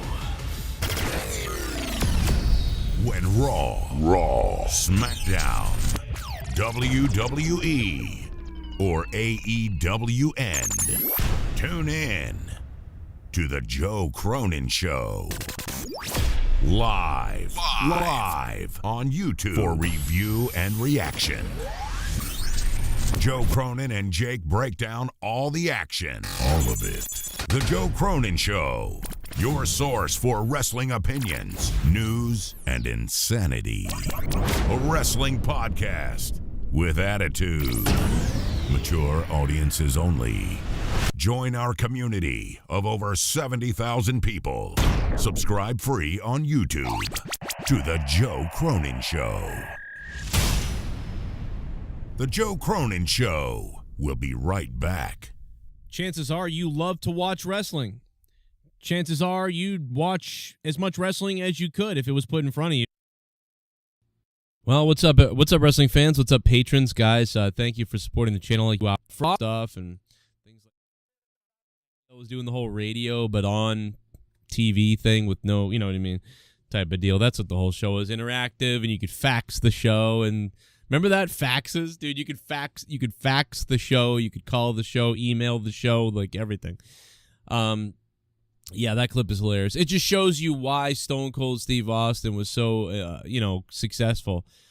And, once he was unleashed on the microphone, that's why everybody just was drawn to him, man. That was hilarious. Like, that girl on the line probably got wet after her hearing that, assuming she was a real fan. Probably got real wet, and wanted Steve Austin to put his ice pick in her or something. I mean, this was just crazy stuff back then. And, It was a great time. It was seeing Steve Austin. He was scary, man. Like when he would cut those promos back then. I mean, I was a bit of a kid at that point. I was still about like 11 or 12. I was about 12 or 13 years old, maybe, probably 12 and a half or something.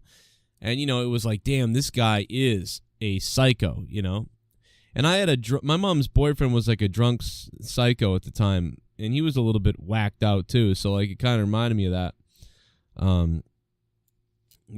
Because he would drink beer at some point, but he wasn't. I don't think he was drinking beer yet at this time. He was just kind of being.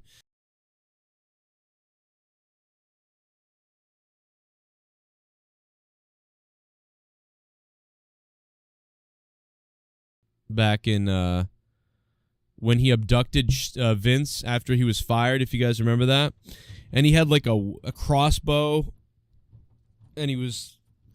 McMahon thought he was going to be killed by Steve Austin, and you kind of thought so too. And then he pulled out a gun, and it was like, oh my God, dude, he pulled out a gun. And they show him this gun that he has, and then he pulls it out, and it says "Bang" the flag on it, and McMahon like pisses his pants and everything. Because it's kind of lame, right? It's lame to have Steve Austin pull out a gun, and it's a flag that says "Bang." That kind of makes him look less threatening. Like you want to believe he might kill somebody, but. So to get out of that, you have McMahon piss his pants. So Good night. Because I don't want to talk to you. Eat my pud. Because I don't talk to you. She's like, Good night. Because I don't want to talk to you. Eat my pud. Because I don't talk to you. She's like, I don't want to talk to you. You like, eat my pud.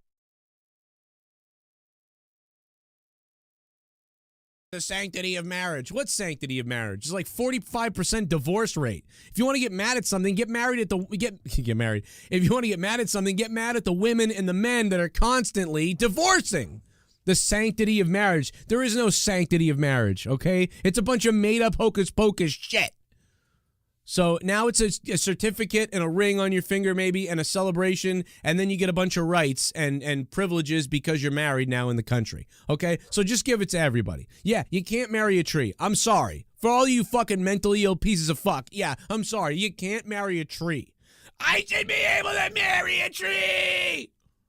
Yeah, if we're going to give in to the I should be able to marry a tree people, then we also have to give into the I want to make people die and eat shit. We got to give in to those people too, because it's all a mental disorder. So that's what's going on. So no, listen, you're not marrying a tree. You're not marrying your fucking dog either, okay? You fucking sicko weirdo, okay? A couple women want to marry each other. A couple guys want to marry each other. A couple transvestites want to marry each other. A couple of like whatever, like a hipster and a fucking and a dominatrix want to marry each other, whatever. But you ain't marrying Fluffy or Benji, and you're not fucking marrying a tree, okay? And you don't have the right to just squat on the land because you think you fell in love with an oak tree, okay? Like, hey, yeah, you can have my house, but I'm not leaving because I'm in love with the oak tree out front. Yeah, you're in love with the mental institution. Get in the mental. We need to bring back mental institutions.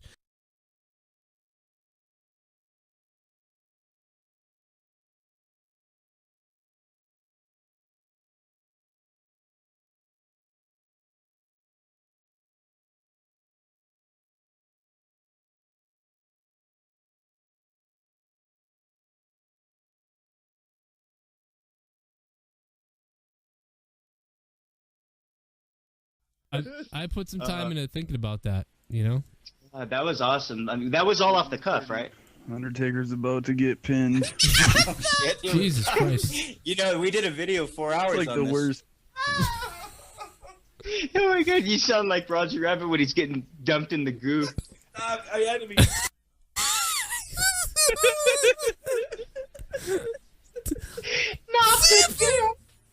You sound like Roger Rabbit. And when I was a Watching kid, WrestleMania 30. places don't do that. You got friggin' Roger Rabbit. We got Eeyore calling up about WrestleMania 30. What the fuck else could happen? And then we got Seth WrestleMania 30. Undertaker's about to get pinned. Oh shit! Jesus Christ! We did a video 4 hours It's like on the this. worst moment. You're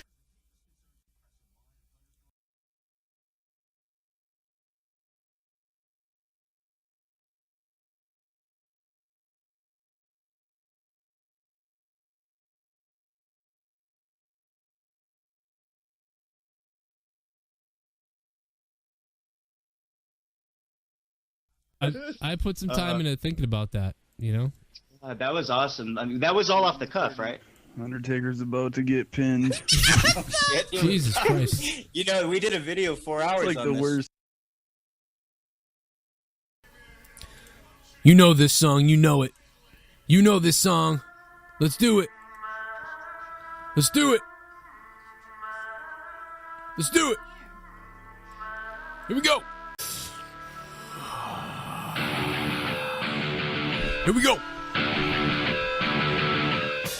I'ma kill everyone I fucking love. I'ma fucking kill everyone I love. I'ma fucking kill everyone I love. I'ma fucking kill everyone I love. I'ma fucking kill everyone I love. I'ma fucking kill everyone I love.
Because I don't want to talk to you. Eat my pud. Because I Max, you're Shooting lasers in his 20s. That was fucking. Laser beams and shit in the crowd. Yeah, it was the fucking jetpack that got him up That there, like was- the 3 feet that the ring was. You know what? That's equal to the fucking Glacier showing up in WCW. That's what No, the. Glacier was at least a Mortal Kombat ripoff, so we could make fun of it. Like, Max Moon was just like, What are the you doing? fuck is this? Like, yeah, did somebody like somebody fucked a Martian and they made something up here? I don't know what this is.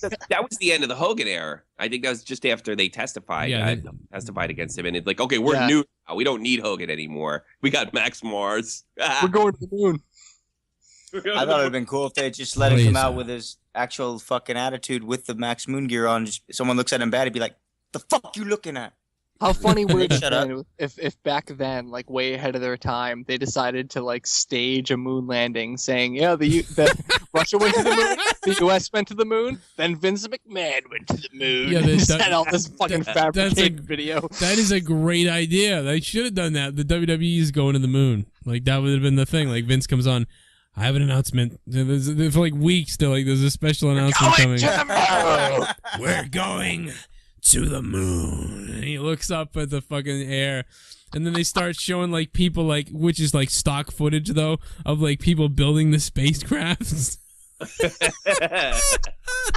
and then they go married with children with it, where they show like the spaceship taking off in the background, but it's clearly not They there. the Challenger explosion. Yeah, no, you don't see it explode, but you see, you hear a bang, and then a dummy falls from the sky. It's fucking Vince. Dump of Hulk Hogan. Or it's Hawk off the Titantron. Oh my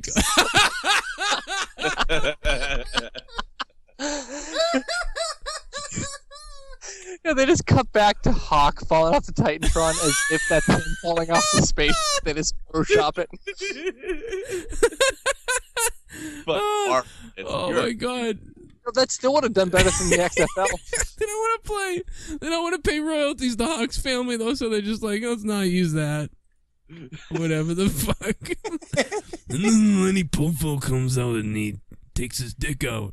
Wait, this is in poor taste, but they just play the footage they've never released of the.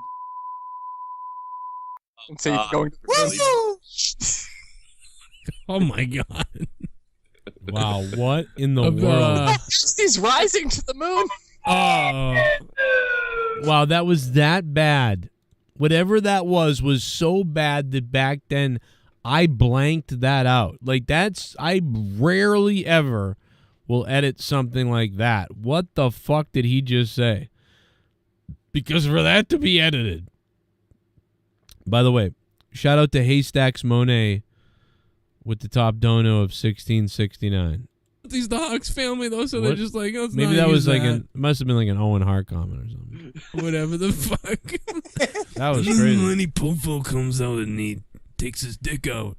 Wait, this is in poor taste, but they just play the footage they've never released of the. And so you're going to the Oh my god! Wow. He's rising to the moon. Oh. Oh God. Oh my god. That's pretty funny that I blanked that out. It was like pretty sure we'd said way worse. Like the next week. You know what I mean? Like in the next over the course of the next couple of months on this show. Well, I'm like glowing right now for some reason. Erdanetta, what up? Kurtman, he's ready for something. Thank you to the people that donated tonight. Haystacks Monet gifted a membership. Louis Erdanetta gifted a membership. Haystacks Monet dropped $16.69. Drake Johnson dropped $1.99. Night Shift member 55 months in a row. CJ Crum with a $5 super chat. We've been live for 2 hours on a Tuesday night. And it's been a little bit since I've been able to be on here. And we're live on a Tuesday night. And I wasn't going to be back for a while, but I decided to try to sneak in tonight, and I did do that. So appreciate you guys being here. We got, do we hit 100 likes, or we might, do we not even hit 100? What do we hit? Let's see what we're at. We got to 90 likes. We're 10 likes away from 100 likes. 10 likes away. We can do it. We can do it. We're 10 likes away from 100 likes. I want to dream about Lieutenant Worf going inside me. Thank you, guys, and thank you to Haystacks Monet. Let's hear it one more time real quickly. And you're right about unplugging and not paying attention. It's just so hard because it's in your face every 5 seconds. Yeah. Well, you can't help it. It's like you got to pay attention, but you didn't want to know all that. Hey, listen, but I appreciate it. Good call. But before you go, let me ask you this. Can you repeat after me? Rape is good. No.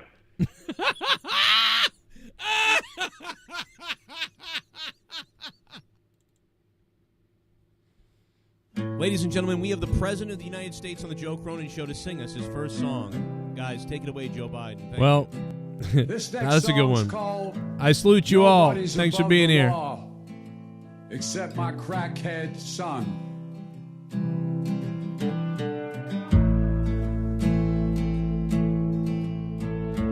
If Trump wants to play, he's gonna pay. If Trump wants to win, you're on the beat. He's gonna go away. He's a sin. If Trump wants to play games, he's gonna play them in the rain. And if Trump wants to try, he's gonna die. There's no one's above the law except my crackhead son. No one's above the law except my crackhead son. No one's above the law except my crackhead son. No one's above the law except my crackhead son. Except my crackhead son.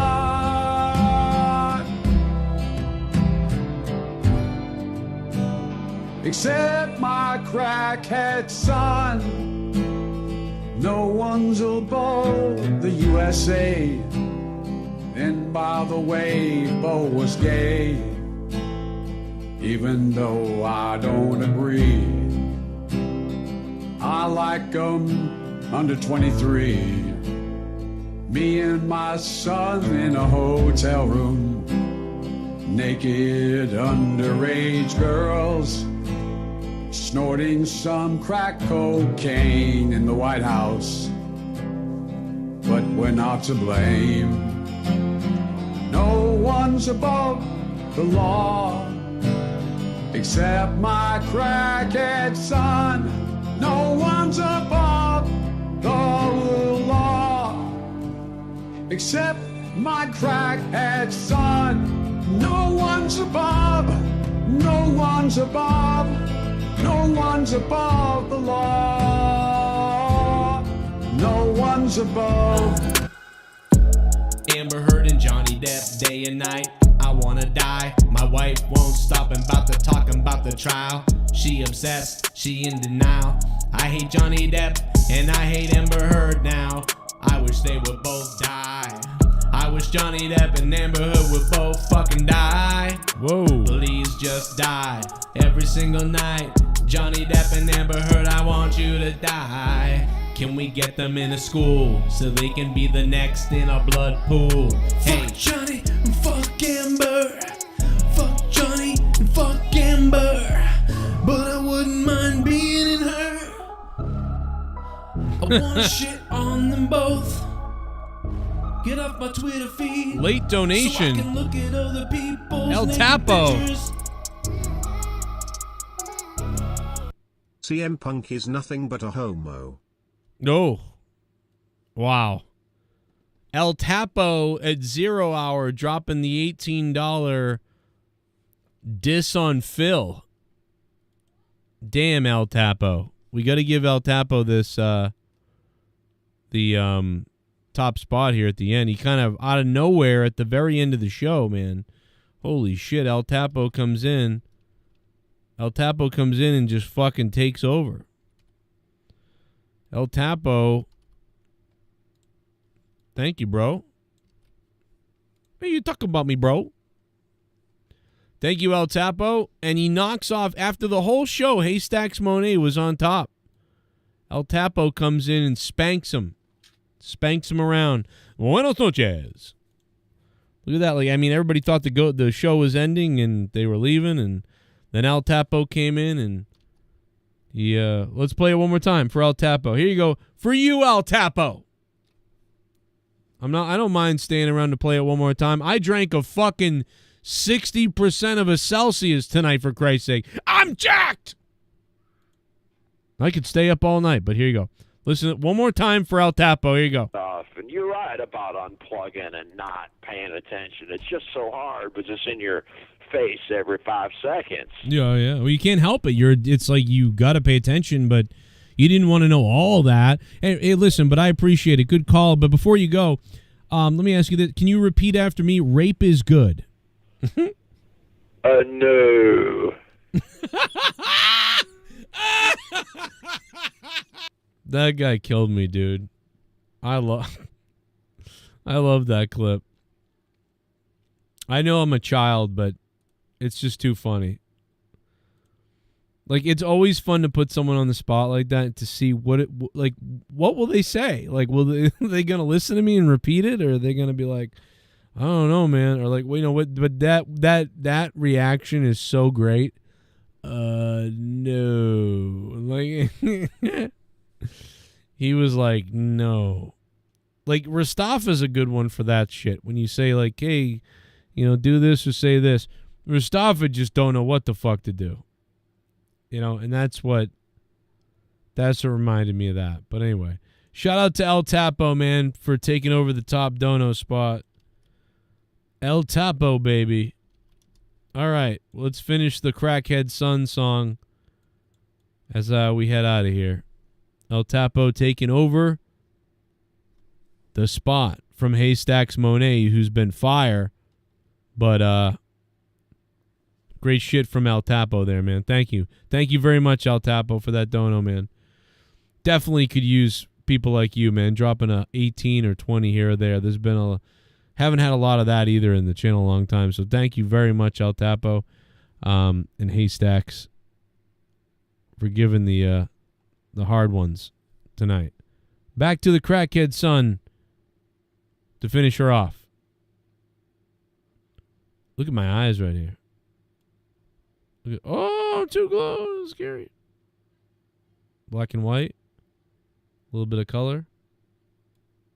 A little darker. Look at that. I look scary You there. donated What the 50 fuck? bucks. I'm going to take my dick out because you donated 50 bucks. You donated 50 bucks, motherfucker, boy. I'm a rich motherfucker. What the fuck? Let's extend this shit. What the hell? Let's extend. What the fuck is going on? Holy shit.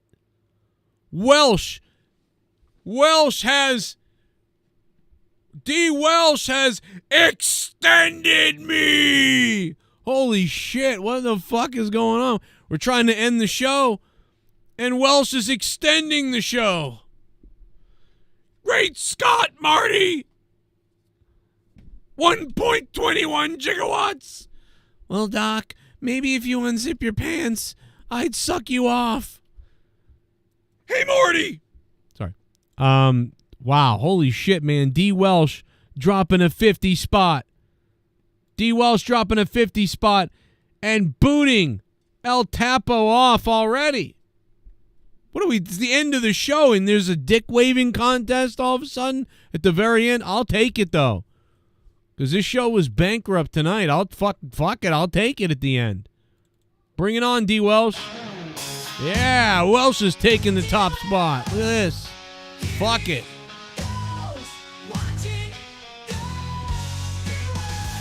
Wow. The very end of the show. Unbelievable. D. Welsh.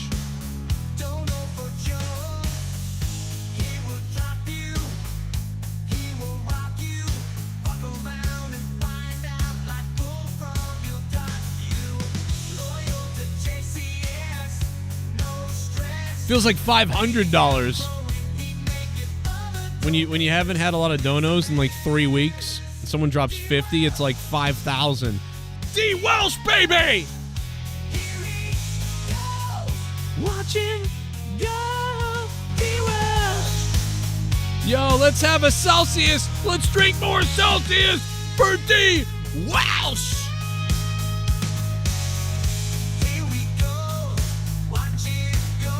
Oh, yeah. We're going to celebrate Welsh.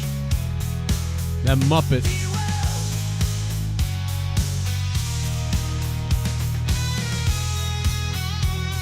This song, oh, man. This thing hits, too, by the way. Oh, my God.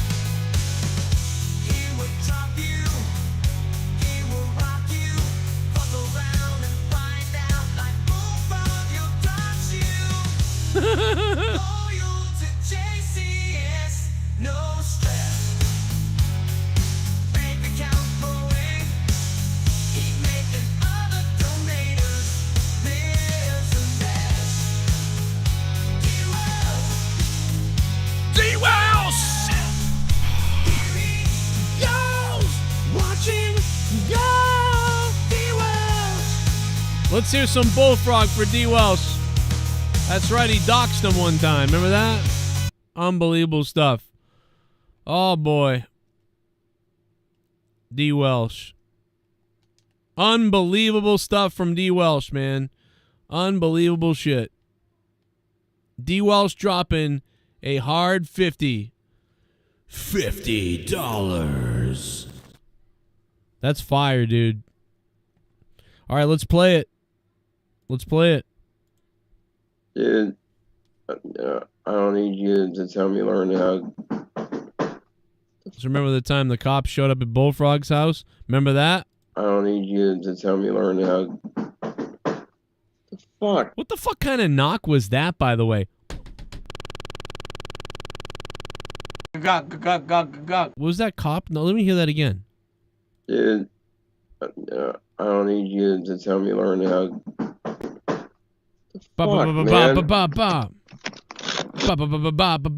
That's how the cops knock on your door.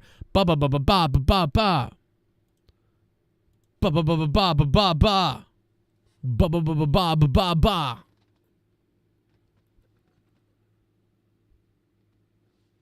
Ba ba ba ba ba ba ba. What a fucking knock, bro.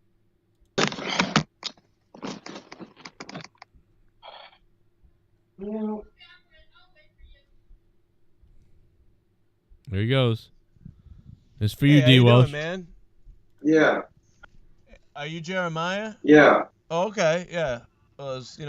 Why are you here? Somebody called me to check on you, see if you're okay. I'm fine. Okay. Why are you upset with me? Because you're bothering me. I didn't call. I'm fine. Well, I'm not bothering you. I was just calling to check on you to see if you're fine. If you're fine, I'll leave. You need to tell these trolls to stop sending the police to my house. Oh, yeah? Well, why don't you just turn off your internet? I'm just trying to see if you're fine. I'm not doing anything wrong. All right, I'm fine. All right. Well, you know something? You are fine. Yes, I'm fine. Fucking right, you're fine. Jesus fucking Christ. Hit the music. What's up, Bullfrog? We were sent here to arrest you. Fuck, man. Oh, yeah. And fuck you. I don't fucking need this fucking bullshit. Stop sending the police to my... Dude, I'm fine. All right. Well, you know something? You are fine. You are fine. Oh, yeah. Yes, I'm fine. Fucking right, you're fine. Jesus fucking Christ. Hit the music. What's up, Bullfrog? We were sent here to arrest you. Fuck, man. Oh, yeah. And fuck you. I don't fucking need this fucking bullshit. I mean, I would like to find the original version of that, where like the real version of that, the raw with the real cop on it and everything. But that is a great alternative, I will say that, because that's what the cops felt like, They felt kind of fancy, like fancy friends, The guy really sounded like that. He sounded weird. That cop, by the way. The real cop. Like, if I could find where the real one is, because he's like, oh, yeah, fine. Like, does he sound like? But you didn't want to know all that. Hey, listen, but I appreciate it. Good call. But before you go, let me ask you this. Can you repeat after me? Rape is good. No.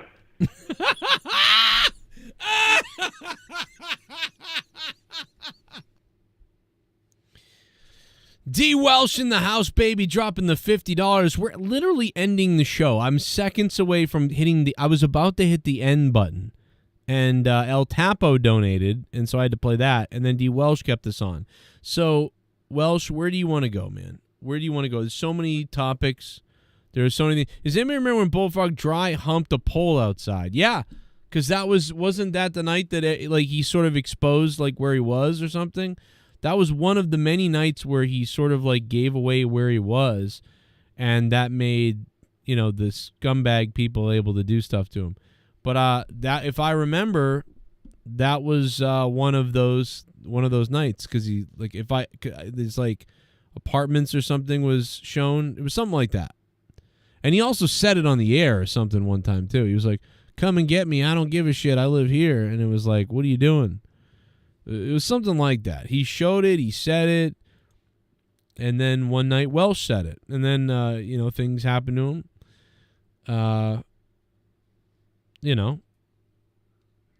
And so, yeah, that was one of those times, though, if I remember correctly. Michael J. Fox sex tape. That's what we're all really looking for. So, just so Hollywood knows, and listen, I love Michael J. Fox. I don't want anything bad to happen to him. I don't want something to go down that's embarrassing. I don't want him to be hurt. I really don't. But quite honestly, and I'm not talking about when he was younger and didn't have. We want to see the one where he, you know what I'm saying. You know what I mean? You know what I mean. It's kind of a sick thing to say, but we want the one where he's rocking, if you know what I mean. And I don't mean like in Back to the Future where he's playing the guitar. I mean like rocking. Michael J. Fox calls Tracy Pollan the love of a lifetime in a sweet anniversary post. Very nice. Like, and I said all that jokingly to talk about, like, can you imagine, bro, the people living with Alzheimer's and all the people caring for anybody who's, sick with something or, handicapped by something, and especially a lot of the women out there who, look for a man, look for a powerful man, a secure man, a strong man, whatever, and something like this happens to them and they have to do extra work, they have to become such a caretaker and whatever. Just a lot of people every day, amazing out there, women, men, whoever, dealing with whoever's sick, whether it's a kid, a family member, a wife, husband, somebody, grandfather, whatever it is. Every day there's people, and probably some of you guys right now, having to, really deal with, taking care of somebody, and you have to, and you won't let them go it alone or whatever, but it takes a toll on you, so you gotta appreciate the words about his wife, because it's not, once you get sick with something like this, it's not just you. No, it's your family, it's your wife, it's everybody deals with it, and it becomes a whole thing, like a team effort in a way that's, it's rough, man. It's real rough. I mean, less rough for Michael J. Fox being an actor and being someone who has probably plenty of money and stuff like that, but, it's rough. For all, especially the people out there with nothing. You're living week to week and struggling, and then meanwhile you're dealing with somebody with something like this. Like, that's really rough. Yeah, 3 women in the Secret Service in the Trump brigade the other night. Never see women in the Secret Service with Biden, from what I can tell. And yeah, I've never seen anything like this. It's very weird. I can't get my gun in the holster. I can't get my gun in the holster. I can't get my gun in the holster. Oh my God, what do? I don't know what I do. I just look around confused. I put my sunglasses on. You stand there, look cool, and I'll look cool, and let's, I don't know. I'm hiding. What's going on? I'll get you, Trump. Very weird. By the way, I think clearly 1 or 2 of the women did a great job. I think. Like, I believe. It was only that one couldn't holster it that was weird. And then one of them was like, what are we doing? And, some people criticize that, like, the woman who said, what are we doing? And, you could look at that 2 different ways, right? You could, like seriously. You could look at that like, oh, my God. They didn't know what they were supposed to do when they should. And they yelled out, what are we doing? Because they're stupid and they don't know what they're doing. They're woman DEI hire. Or you could look at it like, when this thing happens, something like this, they're supposed to do something and they didn't do it, or they weren't doing it. And so one of the women yelled out, like, what are we doing? Like, we're supposed to do something. Are we doing something different? Like, what's happening? There's no commands. Usually there's commands or orders or direction given by somebody, and we're not doing that. So what are we doing? So it could be a thing where she did a good job by saying, like, hey, what the fuck are we doing? Let's come up with this idea. We get them off the stage. What are we doing? So it could be looked at both ways. Either way, it doesn't make the Secret Service look good. Either way. But it does change how you feel if you're somebody like women are stupid in the Secret Service. If you're like that, it changes that a little bit. You know what I mean? So I don't know which one that is or what answer that is. But either way, it's a question we're asking right now, and maybe that answer will come, or maybe it won't. I don't know, but we're asking questions, and there's nothing wrong with that. So what do you guys think in the chat? Let me know. Also, if you just got in here and haven't clicked the like button yet, feel free to click the like button. Shout out to D. Welsh, who dropped $50 to extend the show a little bit. I am sticking around a little bit longer here because we are a little funded. I was really I hate to I'm sorry I haven't been here, and I know that it's not all about donations and stuff, but like it's been rough. I've had to work a lot of extra hours, and I really have to. And a couple of times I tried to do shows and stuff like that and go live, and I did. We did the Trump thing the other day when Trump was shot, monetize this, Trump, whatever. We did 7 hours or something like that, and it did not do well. You know, it's sorry, I don't know why, but it did not do well at all. Luckily, we had the last couple of months, otherwise it would really be fucked. But yeah, so I had to do a lot of working. So I am sorry about that, and I'm sorry to make it about that, but it sucks. I hate YouTube now. You know, it used to be easier to do everything, but I appreciate that, man. D. Welsh extending the show tonight, though, so thank you, D. Welsh. I was coming on here to do at least 2 hours, and I did that. Yeah, I don't have any other shots of it. I have that shot that's pretty crazy, pretty good. There's a bunch of new Diablo 4 news, which I look forward to reading about that tonight as I'm laying down. And Shohei Ohtani, or whatever that guy's name is, the baseball player. The All-Star game was tonight, and this guy hit a bomb. I'm not fully familiar and up to date with all the people in baseball right now, because the last couple of years I haven't been watching as much. The last 5 years, really. I watch here or there a couple Red Sox games, but I used to watch every game and know everybody's names. And I haven't been watching as much, but man, I'll tell you that Ohtani guy, or whatever his name is, he hit a bomb. Like, this friggin' thing was a rocket. Like this, look at that home run. It's not even the home run derby tonight. It's the All-Star game, and this guy thought it was the home run derby, which, again, like I said, have the home run derby in Baltimore, Camden Yards, Wrigley Field in Chicago, or Fenway Park in Boston, or Yankee Stadium. Have it at one of those parks. Stop having it at these big arena parks, and give them aluminum bats. Give them juice balls, aluminum bats, whatever, and just make a freak show out of it, okay? And also have the big home run hitters in the fucking thing. And if they're not in it, they're suspended or fined or they're beaten or killed or something. But, like, bro, what kind of home run derby are you guys running? You know what I mean? It's ridiculous.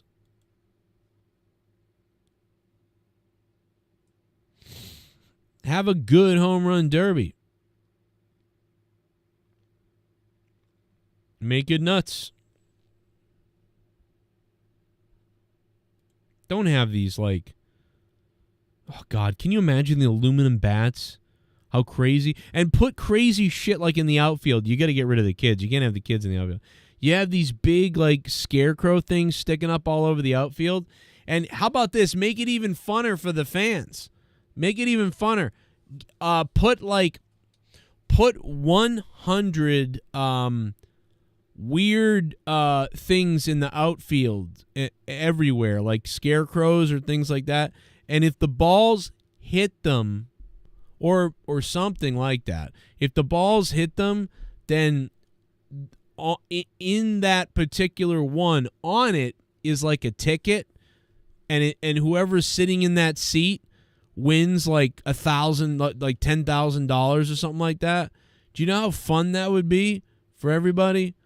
You'd be hoping they hit these friggin' things, or put a bullseye up in the wall or somewhere. Just stuff like that. And like fans win $10,000 if they hit it, and they look at the seat. Oh, who's ever sitting in B70, wins $10,000. Oh my God, dude. Shit like that. That'd be crazy. Oh God, it'd be great. Do that type of shit. Give them aluminum bats. It could be a lot of. They could really make it fun. They could make the home run derby so crazy, and then of course have it at Fenway Park and Wrigley Field and just Camden Yards. I'll just keep repeating it. Like, please, Christ, send this to the people at MLB. Like, you gotta make it fun. No more of these friggin' huge arenas nowhere. Nobody cares. Have it at these crazy places. Have it in Boston, New York, and Chicago. Stop it with these places. Stop it. And make it more fun. And listen, if you don't want to do the gimmicky stuff, like I said, fine. Fine, don't do that. But at least get a little more gimmicky with the field stuff. Maybe you don't want to put aluminum bats out there, but, you know. You know what would be cool, too? Is after they swing the bat, you can't do this, though, because it'd be a safety thing, but it'd be cool if they lowered the lights and the ball glowed, like started blinking and shit like that. But yeah, you can't do that because safety. Someone's like getting up, walking down the stairs, and the lights go out. Like people fall down the stairs. You can't do that. You know? But God, it would be, that'd be kind of cool.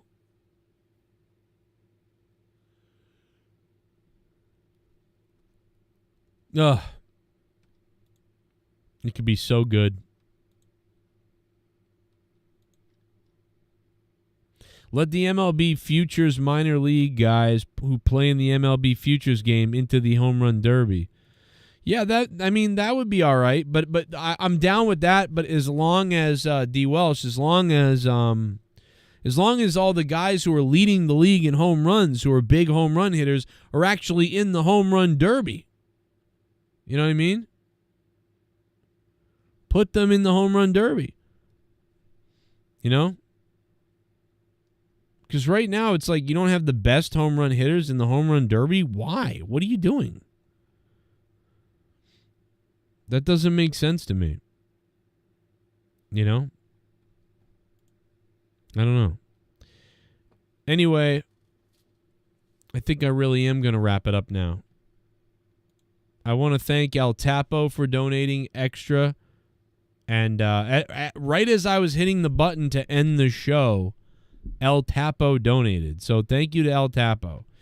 And then thank you to D. Welsh, man, for dropping a bizom. Oh, yeah, I said that all right. A bomb. I'm going to call it a bomb. It's $50, but it's a bomb on a Tuesday. Maybe we'll try another Tuesday night because of D. Welsh. D. Welsh, you kept Tuesday Night Rage alive one more time. Thank you for the $50, D. Welsh. Thank you, guys. I don't know what the future holds on this, but you know we'll try our best. I'm gonna try harder to try to grow the channel, try to do more regular videos to grow the channel and get things going again. Hopefully, I will try my hardest to try to do that for everybody and keep things going if I can while I'm trying to work my 65 hours in my other jobs. So I'm trying to do that. I got to figure out a way, but I will try for you, and I will try to be back again Tuesday night next week, hopefully, at least for an hour next week with you guys. D. Welsh says the Durham Bulls have a bull-shaped sign in left field at their stadium. If a player hits a home run in the bull, yeah, exactly. Like that stuff's always fun. I mean, it's like the Red Sox at Fenway Park. You always wanted somebody to waffle the Coke bottle, and they did. How many times did they hit the Coke bottle at Fenway Park? You know, those are always fun.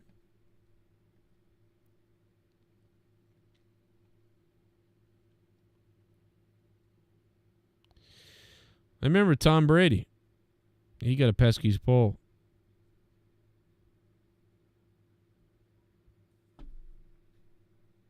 Red Sox fan hits Giancarlo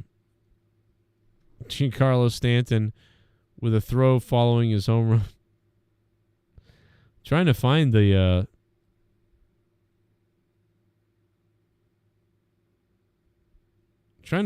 one where I've seen plenty of Red Sox home runs where they waffled the Coke bottles, but 19th I can't find one. season, he tries to sneak a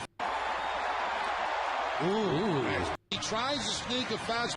Look, this one, I like this one. See, imagine the Home Run Derby was at Fenway Park. It's like people's cars would be getting lit up like crazy. which is the fun of Fenway. Ball by inside to Donnell McDonald. Now let's take a look at the window Boom. shattering. Ooh, that's nice. That's nice. Somebody's going to need a new windshield. They're in disbelief. They can't believe it. Where's the ball? That's what I'm wondering. We were just next door eating, man, and now our car is fucked. But let's not look past the real important thing of this video. It's not the home run, and it's not the fact that the ball crashed through the glass of these people's cars at Fenway Park in Boston. What we're really looking forward to is the van parked in front of it or behind it. The sausage guy. What the hell? The sausage guy.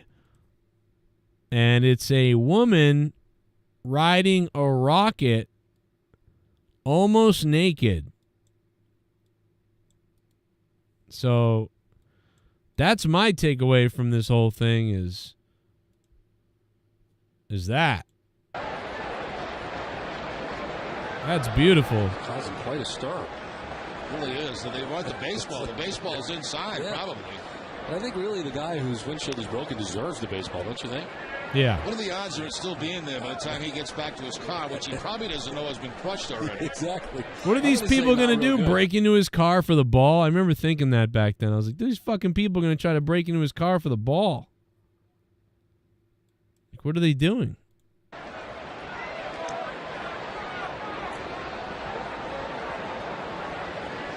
Yeah, the last home run derby at Wrigley Field was like the 1990 or something like that. And the last home run derby at Fenway Park was 1999. I know that, but I mean, how has there not been another All-Star game at Fenway in the last 24 years and not been another one at Wrigley Field in the last 30-something years? Like, to me, that's crazy. That's crazy shit. The sausage guy. Is this thing still around? There's another guy called the sausage guy, but that's not him.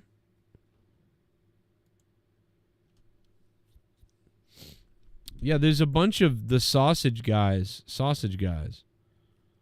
But I can't find a picture. Oh, wait, here it is. Oh, maybe it is this guy. Oh, I think he changed his logo.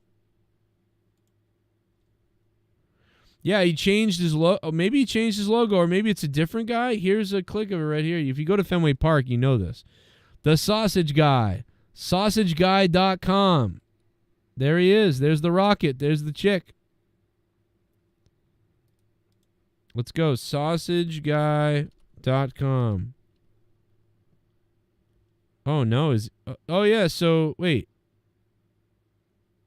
Oh, yeah. This is him. So he changed his logo. It's now like a very like smooth looking logo, but it used to be the naked chick on the rocket. So he must have gone woke. Yo, the sausage guy went woke. He used to be badass in 1992. The sausage guy. This guy's a legend in Boston, serving Boston fans since 1992. He still has new merch with like the girl on the rocket. So maybe it's still going on, but it's like toned down a little bit. I don't know. But it's still, I mean, sausage guy, girl on a rocket, looks like a cock. Sausage is like a cock. Like it's, you know. I don't know, bro. Yeah, so he's still rocking it. Whatever you know, he's still going.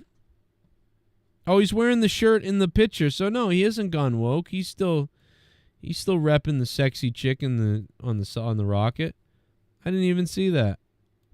Yeah, he's still going. Give it up for the sausage guy. Dude, he's got good sausage. I've eaten that shit. Just outside of Fenway. It's a beautiful thing.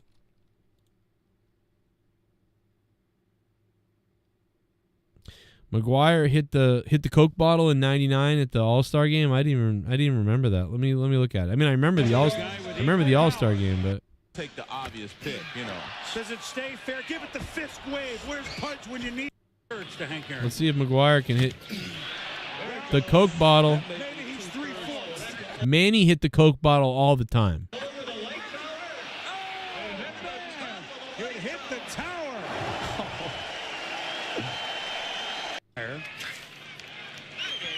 For last year, well, you know what's amazing? McGuire here we show that he's almost at 500.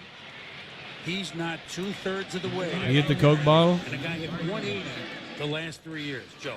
Not even 2/3. McGuire looked like fucking James Hetfield from Metallica. There it is. Over the Coke bottles. Impressive three. Make it 4. Back. John.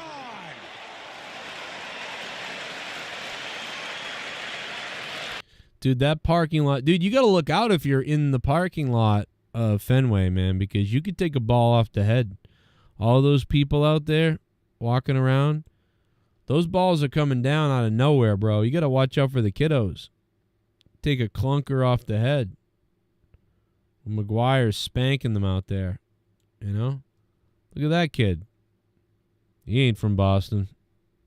No, aw, cute little guy. Now that kid is like my age, or he's like almost my age. Well, actually, no, because in 1999, I was 15 or 14. I was like 15 in 1999. Yeah, this kid's like 7 or something. This thing he does this every day in batting practice. That's the show he puts on. Oh, yeah, look at that guy. He's having a good time. He thinks he's at a Jimmy Buffett concert. Batting practice and event. He's having a good time.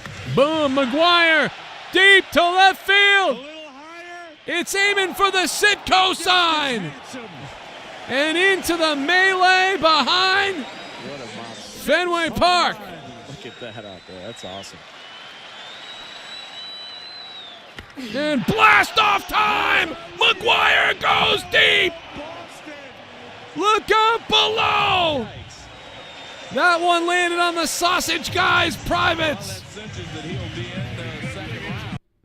Dude, they were getting a kick out of Fenway. Just these are all going to go. They're all going to go. That's why you do it at Fenway or Wrigley or Yankee Stadium or Camden Yards. Even Kansas kind of is nice. Pittsburgh. But, I mean, like, what are they doing at these big arena fuckholes, you know? Come on. Anyway. Appreciate it. Thank you guys for thanks everybody for sticking around. Thanks to D Welsh for the $50 and El Tapo before that and everybody else who donated tonight. Haystacks Monet. Thank you guys for being here and trying to support the show as much as you can and everything. Thank you guys. They did it in Camden in 94. Yeah, I know they did, but they should be doing it at Camden and Fenway and Yankee Stadium. They should be doing it at these places like every 10 years. Or, you know what I mean? Or fucking all the time, you know? That's what I'm saying. But thank you guys, and I'll catch you guys later. Let's play the D. Welsh song, I guess, for D. Welsh, since he really at least paid for dinner tonight, you know? Thank you, Welsh. And thank you, everybody. Hope you click the like button. I hope you guys stick around, and I'll see if I can try to do some more this week at some point. Thank you, guys. Oh, yeah. Let's dial up the D. Welsh. Everybody in the chat, hit the like button. Let me see those lighters. $50, D. Welsh.